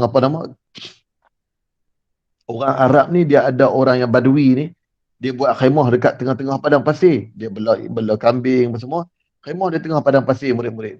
Murid-murid memang tak boleh nak terbayang lah. Sebab rumah kita, rumah flat, ada rumah apartment, kondo dia macam kita ni tiada. Dia orang ni duduk dalam khemah waktu zaman tu. Buat khemah je tengah-tengah padang pasir. Seorang dia Ummu Ma'bad. Kan, Ummu Ma'bad. Rasulullah lalu sampai jumpa satu tempat nama ni di khemah ni. Nampak, kata siapa kamu ni? Aku Ummu Ma'bad. Ada tak makanan? Boleh kami tumpang makan? Rasulullah dengan Abu Bakar ni. Kan Rasulullah dengan Abu Bakar tanya pada Ummu Ma'bad, ada tak makanan? Boleh kami nak tumpang makan? Kami ni berjalan jauh. Lapar tak makan lagi. Mana ada RNR murid-murid? Padang pasir ni tak ada RNR macam kita nak balik Kedah ada tool RNR apa? Rest and rawat and rehat tu. Dia tak ada tu. Kan? Jadi Rasulullah ternampak satu khemah, pilah kat khemah tu. Khemah tu pipi dia, kamu ni siapa? Aku Ummu Ma'bad. Ada tak kata makanan ke apa? Tak ada lah makanan. Musim panas, unta, kambing pun tak ada susu. Jadi Rasulullah pun tengok, itu kambing apa? Rasulullah nampak ada seekor kambing. Ummu Ma'bad kata, kambing tu tak ada apa. Kurui, susu pun tak ada. Sampai tak larat nak jalan pergi cari makan. Tu yang duduk di situ, tambat di situ. Dia tak pergi mana sebab apa? Teruk sangat dah. Nak jalan cari makan pun tak boleh. Kurui kering. Rasulullah pun minta izin. Boleh tak, kata Ummu Ma'bad, saya nak pergi tengok sat kambing tu. Jadi dia pun minta lah, kan. Jadi Rasulullah pun pergi lah tengok kambing tu. Rasulullah SAW, murid-murid, bayangkan Rasulullah SAW pegang kambing tu. Bila pegang kambing tu, kambing tadi yang tak larat, yang tak ada daging, yang tak ada susu, penuh susu kantung kambing tu. Terkejut Ummu Ma'bad. Hang kata, hang ni siapa ni? Kan, kamu ni siapa ni? Tiba-tiba, Tapi Ummu Ma'bad tak ada fikir tu pasal dia pun dapat. Dia pun dahaga. Tengok-tengok ada susu. Ya Allah, syok. Ada susu. Kan, boleh minum. Dia pun duk lapang. Dia pun duk rasa apa? Dia rasa dahaga. Bila tengok lah, dia tak ada nak tanya lah. Pasal hang buat macam mana. Hebatnya kamu ni tak ada fikir dah. Susu minum dulu lah. Bagi kat Rasulullah minum susu, dia pun minum susu, bagi pula bawa bekal, kan. Jadi syok Ummu Ma'bad ni. Dia kata hebat tengok dia ni. Tapi Rasulullah pun tak terima kasih wahai Ummu Ma'bad. Rasulullah pun pergi jalan balik. Kan bila mana balik suami dia, kan, suami dia pun balik, dia kata, suami dia terkejut. Suami dia bawa kambing pergi makan waktu tu. Waktu Rasulullah datang, suami dia tak ada di rumah. Kan, bila mana suami dia balik, bawa balik kambing, pun dia tengok, datang mana pula susu ni? Kan? Panggil umur makbat, mana susu siapa ni? Susu kambing belakang tu. Kambing tu kan kurus. Kambing tu nak berjalan pun tak larat, macam mana boleh ada susu? Ni suami dia tanya. Kan? Jadi umur makbat kata tadi ada seorang lelaki. Dia main duduk dalam keadaan duduk cari-cari duduk ni. Tanya makanan dan sebagainya. Jadi dia pegang-pegang kambing ni terus ada susu. Allah. Lalu dia kata, dia ceritalah. Umur makbat pun cerita. Suami dia tanya, lelaki ni macam mana? Suami umur makbat tadi kan. Umur makbat ceritalah. Dia bentuk badan dia macam ni, muka dia macam ni. Dia cerita gambarkan tentang Rasulullah sallallahu alaihi wasallam. Kemudian suami dia kata, sahlah, itulah Muhammad Rasulullah. Allah, dia kata, awaknya tak masuk Islam ni. Tu dah. Mereka ni kita beruntung jumpa, tapi dia pun tak ni. Dia orang tak tahu itu, umum makbat tak tahu itu adalah Rasulullah sallallahu alaihi wasallam. Kan? Jadi mereka ni pun tak apalah, habis cerita tu. Rasulullah pun berjalan sampailah ke satu tempat yang namanya Quba. Jauh lah ni. Sebenarnya banyak lagi cerita dalam perjalanan ni. Kita potong cerita sampai dah di Quba. Quba ni sebelum masuk ke dalam Madinah. Ada satu tempat yang namanya Quba. Nabi sampai di situ, ada riwayat menyatakan pada hari Isnin 8 Rabiul Awal, tahun ke-14 kenabian. Tahun ke-14 kenabian. Ingat murid-murid, tahun bila? 14 kenabian. Banyak sangat ni, tak ingat dah tu. Tahun 14 kenabian maknanya umur Nabi lebih kurang 54 tahun. Okey. Jadi Nabi sampai di Quba. Sampai di Quba ni, orang-orang Quba pun dah dengar dah tentang Rasulullah. Sukalah mereka kan. Suka sampai situ, dan Nabi telah membina satu masjid di Quba, namanya Masjid Quba. Nabi berehat sekejap. Nabi pun ajak orang-orang di situ, jom kita buat masjid untuk semayang. Namanya Masjid Quba. Masya Allah, tuan-tuan, murid-murid yang dirahmati Allah. Kemudian lepas pada tu Nabi pun masuklah ke Madinah. Baru daripada Quba baru Nabi masuk ke Madinah. Quba ni di luar lagi, luar pada Yasrib. Bila dah masuk ke Madinah, ke Yasrib, kan orang-orang di sana, orang-orang Ansar, sahabat-sahabat Nabi yang telah berhijrah dahulu pada Nabi, semua menyambut Nabi ni. Semua masing-masing tunggu dan menyambut kedatangan Rasulullah SAW.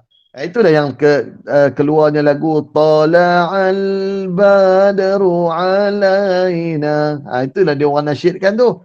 Telah datang kepada kami Badru, bulan purnama. Mereka gelarkan Nabi sebagai bulan purnama sebab indahnya, cantiknya, hebatnya, tampannya wajah Rasulullah SAW. Orang yang beriman, orang yang kenal Allah, orang yang kenal Rasulullah, mereka akan tengok Nabi ni sangat hebat.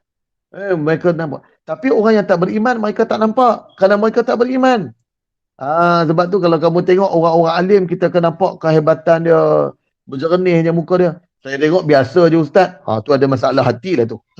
Ya? Kalau kita tengok orang-orang baik, tapi kita tak nampak, kita tak respect pun. Kita tak hormat pada orang-orang alim. Sebenarnya hati kita ada masalah. Macam orang-orang musyrikin, macam orang-orang kafir, waktu tu mereka tengok Rasulullah, mereka tak ada rasa apa-apa. Sedangkan sahabat-sahabat tengok Rasulullah, bercahaya muka Rasulullah SAW. Manisnya muka Rasulullah, kan, tutur katanya baik dan sebagainya. Mereka tengok, mereka sebut sebagai bulan purnama. Tala'al badaru alaina min saniyatil wada'. Masya Allah, mereka pun memuji-muji Rasulullah SAW. Jadi bila dah sampai di Madinah, murid-murid masing-masing nak ajak Rasulullah pergi ke rumah mereka. Ni dia satu perkara lagi. Satunya, kita bila mendatangnya orang alim dari dalam tempat kita, kita kena jumpa, kita kena ra'i, kita kena pergi. Katalah orang alim ni datang ke masjid tempat kamu kan, dia pergi ceramah kat tempat kamu, syekh mana ke orang alim, dalam kalangan kita ni dia orang alim, tok guru mana ke datang, kita kena pergi ra'i. Itu sifat dia. Ya, jangan dah tok guru ke siapa ke, tok alim datang, tok lebay mana yang hebat-hebat datang ke masjid kita ni. Yang memang orang tahu kita dia alim, kita duduk di rumah tengok TV, tengok K-pop. Tu maknanya kita tak kenal kehebatan orang. Kita tak kenal akan kehebatan seseorang dan juga tak meraihkan sebagaimana para sahabat meraih Rasulullah SAW. Itu kita kena ambil perhatian tu. Kan orang-orang alim yang datang dan sebagainya kan, kita kena raih. Kita kena pergi, sekurang-kurangnya kita duduk dalam majlis tu. Begitu. Jadi murid-murid kalau ada di masjid sebagainya, syekh-syekh mana datang, pergi. Walaupun kita tak boleh bertemu Ni orang-orang orang-orang Ansar. Orang-orang Ansar ni apa? Nanti istilah Ustaz bagi tahu. Orang-orang Madinah dan juga sahabat-sahabat Nabi yang mana dah berhijrah tu masing-masing ra'i lah. Orang-orang Ansar ni, yang orang-orang Madinah ni, mereka ni memang dah ada rumah. Ya Rasulullah, mari rumahku. Ya Rasulullah, datang rumahku. Panggil nak datang, ajak pergi ke rumah. Nak ambil berkat daripada Rasulullah. Mereka tak pernah jumpa Rasulullah. Tapi mereka sangat-sangat tertunggu Rasulullah SAW. Masya Allah. Ajaklah datang. Rasulullah kata tak boleh lah. Takkan nak pergi semua. Jenuh Rasulullah. Jadi Rasulullah pun lepaslah unta Rasulullah. Lepas unta. Kita tengok unta ni berhenti di mana? Rumah tu lah. Rasulullah lepas unta tu. Jadi orang tak marah lah Rasulullah. Kan? Jadi lepas unta tu lah buat pilihan. Takkan nak marah unta. Unta bukan tahu apa. Kan? Tapi Allah takdirkan pada unta. Unta ni berjalan sampailah dia berhenti di hadapan rumah Abu Ayyub Al-Ansari. Murid-murid nama siapa? Abu Ayyub Al-Ansari. Berhenti. Masya Allah. Suka Abu Ayyub Al-Ansari. Unta berhenti depan rumah. Cepat-cepat tarik tangan Rasulullah. Ya Rasulullah, mari masuklah rumah aku. Ya Rasulullah. Unta berhenti depan rumah. Kan Masya Allah. Sukanya mereka dapat meraihkan Rasulullah sallallahu alaihi wasallam. Kan? Jadi murid-murid, guru-guru yang ada yang dirahmati Allah. Itulah kita sampai dengan Rasulullah di Madinah. Kalau kita nak ceritakan betapa gembiranya orang Madinah, tak tergambar. Ustaz tak boleh nak gambarkan betapa mereka ni sangat-sangat gembira, sangat-sangat suka, sangat-sangat riang datangnya sampainya Rasulullah sallallahu alaihi wasallam. Mereka sangat-sangat gembira dan mereka sangat-sangat suka dengan kehadiran baginda Nabi sallallahu alaihi wasallam. Dalam keadaan begitu, Rasulullah pun menghadapi beberapa cabaran. Bagaimana Rasulullah nak membina masyarakat di Madinah? Kerana di Madinah ada beberapa golongan. Okey, ni last saya nak sebut. Okey, yang pertama, dengar betul-betul. Di sana ada satu golongan yang namanya Muhajirin. Muhajirin ni golongan orang-orang yang berhijrah.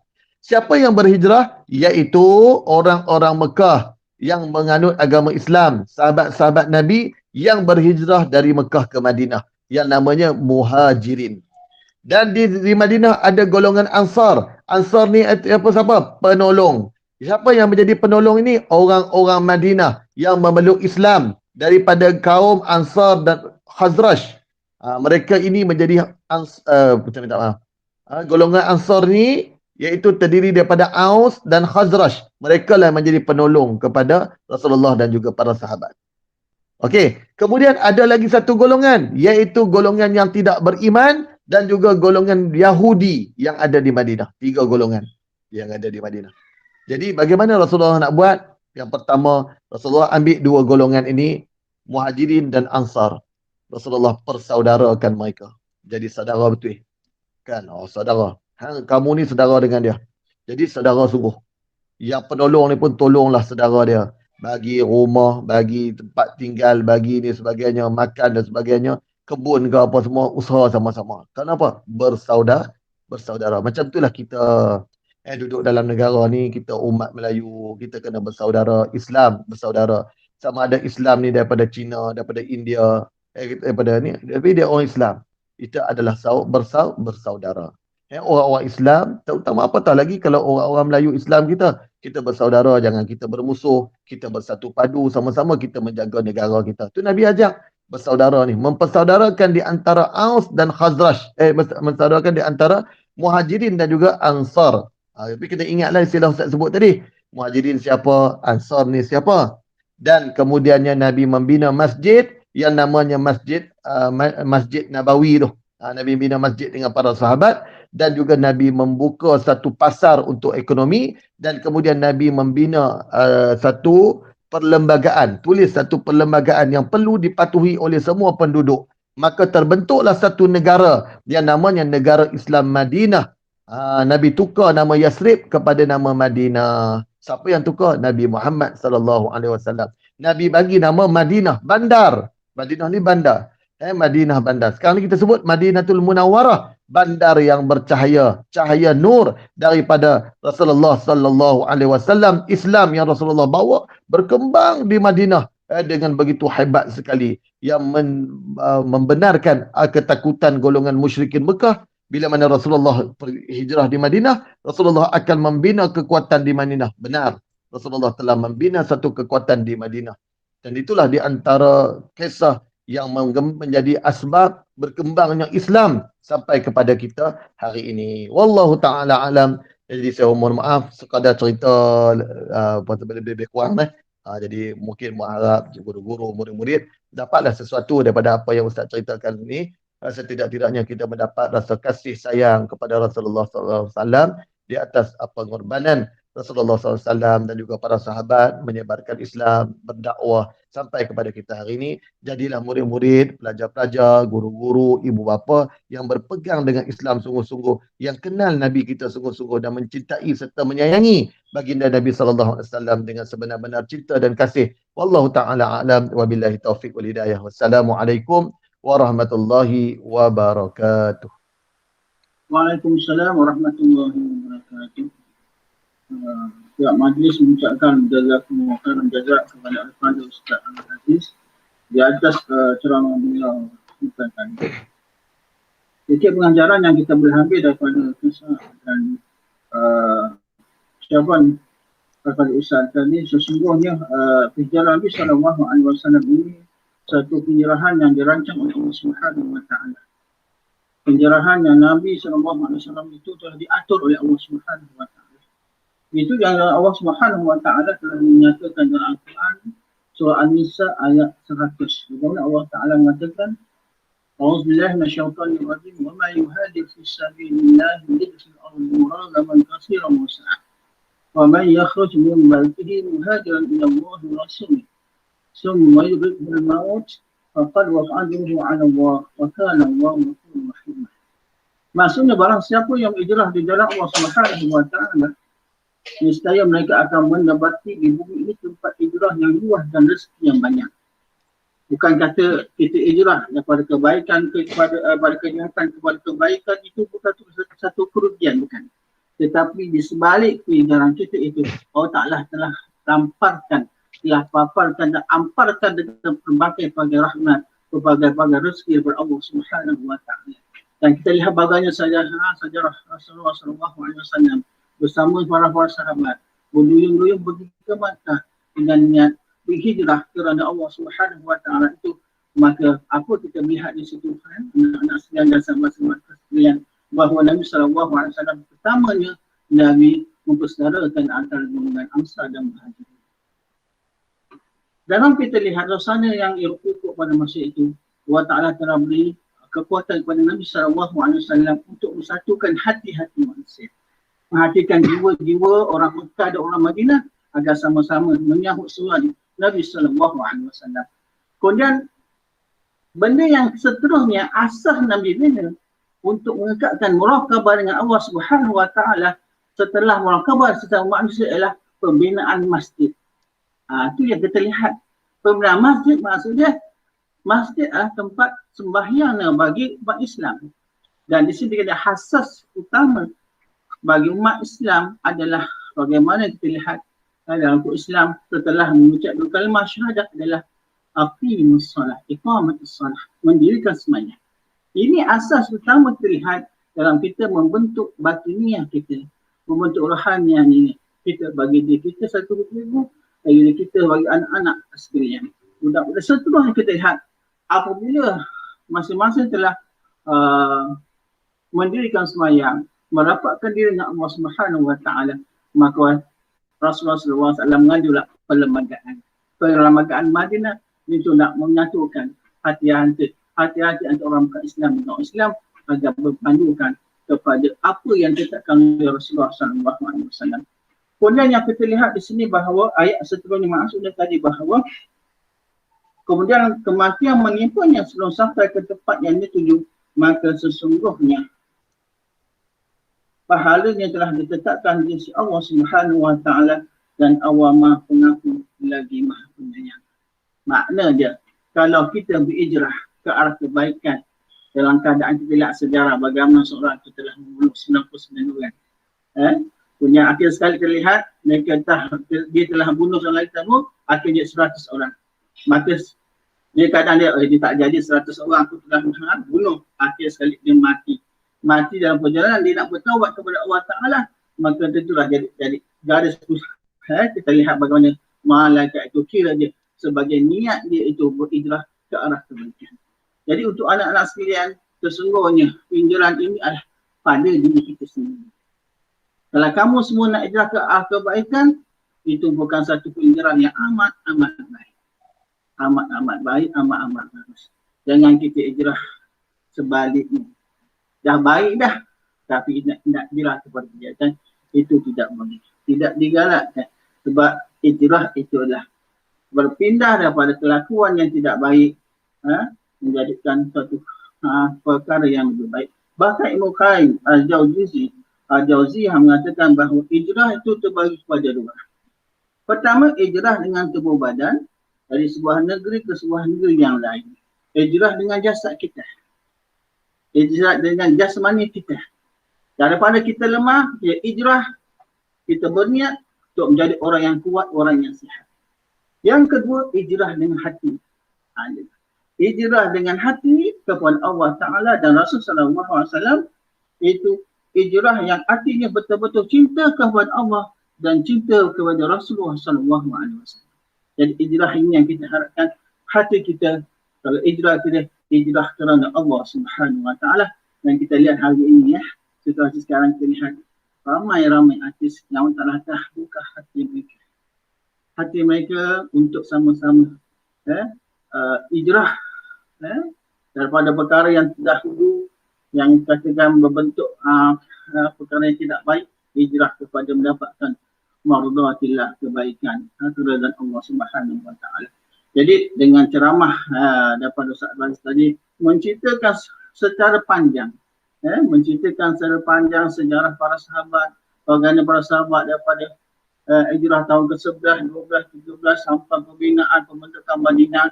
Nabi SAW dengan para sahabat berjuang ke bermati-matian untuk membentuk daulah Islamiah di Madinah adalah semata-mata hendak mengajak mereka melakukan hijrah yang berdasarkan kepada ketaatan kepada Allah Ta'ala dan meninggalkan segala larangan Allah Subhanahu Wa Ta'ala. Jadi terima kasih banyak kepada Ustaz Abdul Aziz di atas ceramah pada pagi ini.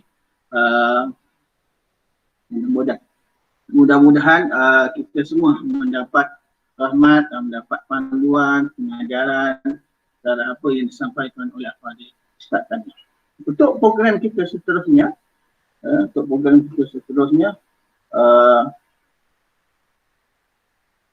di sini kita ada satu acara yang kita nantikan adalah acara Toko Ma Hijrah. Toko Ma Hijrah kanak-kanak tahun 2021 yang akan diumumkan oleh yang berbahagia Pengguna Besar Muhammad Syukri. Tapi sebelum itu Ustaz akan memberitahu sedikit clue dia. Siapa dia pelajar itu yang akan diumumkan. Dia adalah seorang anak yang bertanggungjawab yang menjalankan tugas yang diberi. Rajin menolong kawan-kawan untuk menyiapkan tugas sekolah, menempati waktu, mempunyai wawasan dan matlamat hidup, menghormati guru dan orang tua. Beliau merupakan seorang yang ceria dan seorang itu merupakan seorang pemegang pasport 0904 18 05 0083. Maka dengan itu Pak Majlis mempersilakan Tuan Guru Besar untuk mengumumkan siapakah pelajar yang bertuah. Bersilakan. Salam. Baik, bismillahirrahmanirrahim. Assalamualaikum warahmatullahi taala wabarakatuh. Terima kasih sekali lagi Ustaz Mazlan selaku pengacara majlis kita pada pagi ini. Jadi kita dah sampai ke penghujung saya rasa. Jadi kebiasaan dah jadi rutin bagi Sekolah Kebangsaan Yaakob Latif. Satu ni saya masuk pun benda ni dah ada dah. Jadi benda biasa.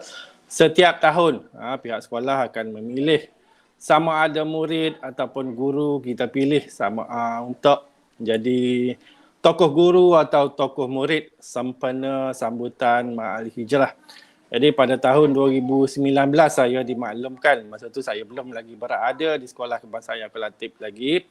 saya dimaklumkan yang pihak jawatan kuasa telah memilih 4 orang tokoh guru kan sempena sambutan Ma'al Hijrah bagi tahun tu. Jadi untuk tahun 2020 disebabkan kita baru berada dalam situasi pandemik COVID-19 Ustaz. COVID-19 jadi kita masih lagi terpening. Masih lagi tak tahu nak buat macam mana, tapi pada tahun 2020 kita skip, kita tak buat apa-apa sambutan. Kita terkejut dengan situasi pandemik COVID-19 ni.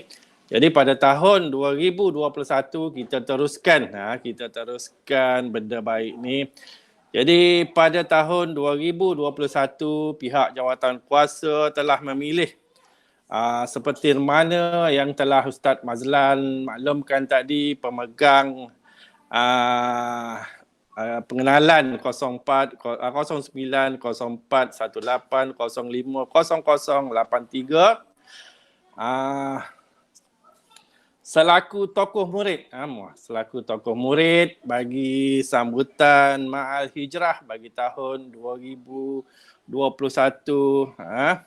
So saya maklumkan nama pemegang IC tersebut ialah Qarin Ilman bin Kamarudin. Jadi kita bagi satu tepukan untuk adik Qarin Ilman bin Kamarudin yang kita telah tabalkan sebagai tokoh murid sempena sambutan Ma'al Hijrah kita pada tahun ni. Tahniah adik adik Qarin Ilman bin Kamarudin. Tahniah sekali lagi cikgu ucapkan. Terima kasih. Ustaz, sila. Tak Mazlan.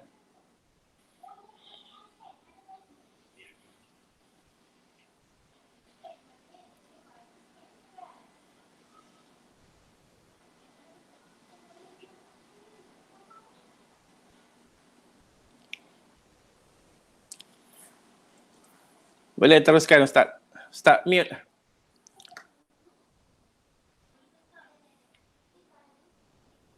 Okey, itu saja. Itu tadi kita lihat pengumuman yang beritahu oleh Tuan Guru Besar siapakah tokoh kanak-kanak nak hijrah di tahun ini. Dan untuk akhirnya kita sudahi program kita pagi-pagi yang mulia ini dengan kita membaca sama-sama kita membaca salawat kepada Nabi sallallahu alaihi wasallam. Allah sallallahu alaihi Muhammad sallallahu alaihi wasallam sallallahu alaihi Muhammad sallallahu alaihi wasallam. Ya Nabi salam alaika, ya Rasul salam alaika, ya Habib salam alaika, sallallahu alaika, sallallahu ala Muhammad, sallallahu alaihi wasallam, sallallahu ala Muhammad, sallallahu alaihi wasallam.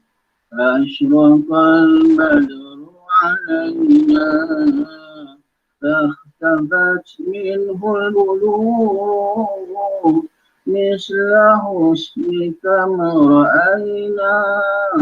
قلت يا وجه سوري صلى الله على محمد صلى الله عليه وسلم صلى الله على محمد صلى الله عليه وسلم. Itulah Sallallahu Alaihi Wasallam. Dan akhirnya Kak Majlis sekali lagi mengucapkan ribuan terima kasih, jazakumullah khairan jazak, dan berharap Ustaz Abdul Aziz sejak rasa jemu untuk hadir semula memberi tazkirah, memberi buah fikiran dan sebagainya kepada kami, para guru SK Yatul 1 dan kepada anak-anak, dan juga kami juga mengucapkan terima kasih selaku wakil pada pihak guru, mengucapkan terima kasih kepada Ustaz Aziz kerana sudi untuk beri ceramah sempena Mat Hijrah pada tahun ini 1443 Hijrah. Mudah-mudahan dengan ceramah daripada Ustaz tadi kita semua dapat mengambil pelajaran, mengambil istifadah dan apa yang telah diberitahu oleh Afan Ustaz. Jadi Ahli Khalid, terima kasih banyak Afan Ustaz Aziz di atas ceramah Ustaz. Dan saja untuk pagi ini yang kita tutup dengan tasbih kifarah dan surah Al-Asr. Subhanakallahumma wa bihamdika asyhadu an la ilaha illa anta astaghfiruka wa atubu ilaik. Bismillahirrahmanirrahim. Wal 'asr innal insana lafi khusr illa alladziina aamanu wa 'amilus shalihaat wa tawassaw bil haqq wa tawassaw bis sabr. Assalamualaikum warahmatullahi wabarakatuh. Terima kasih Ustaz. Terima kasih semua. Baik, terima kasih. Jumpa lagi insya-Allah. Assalamualaikum.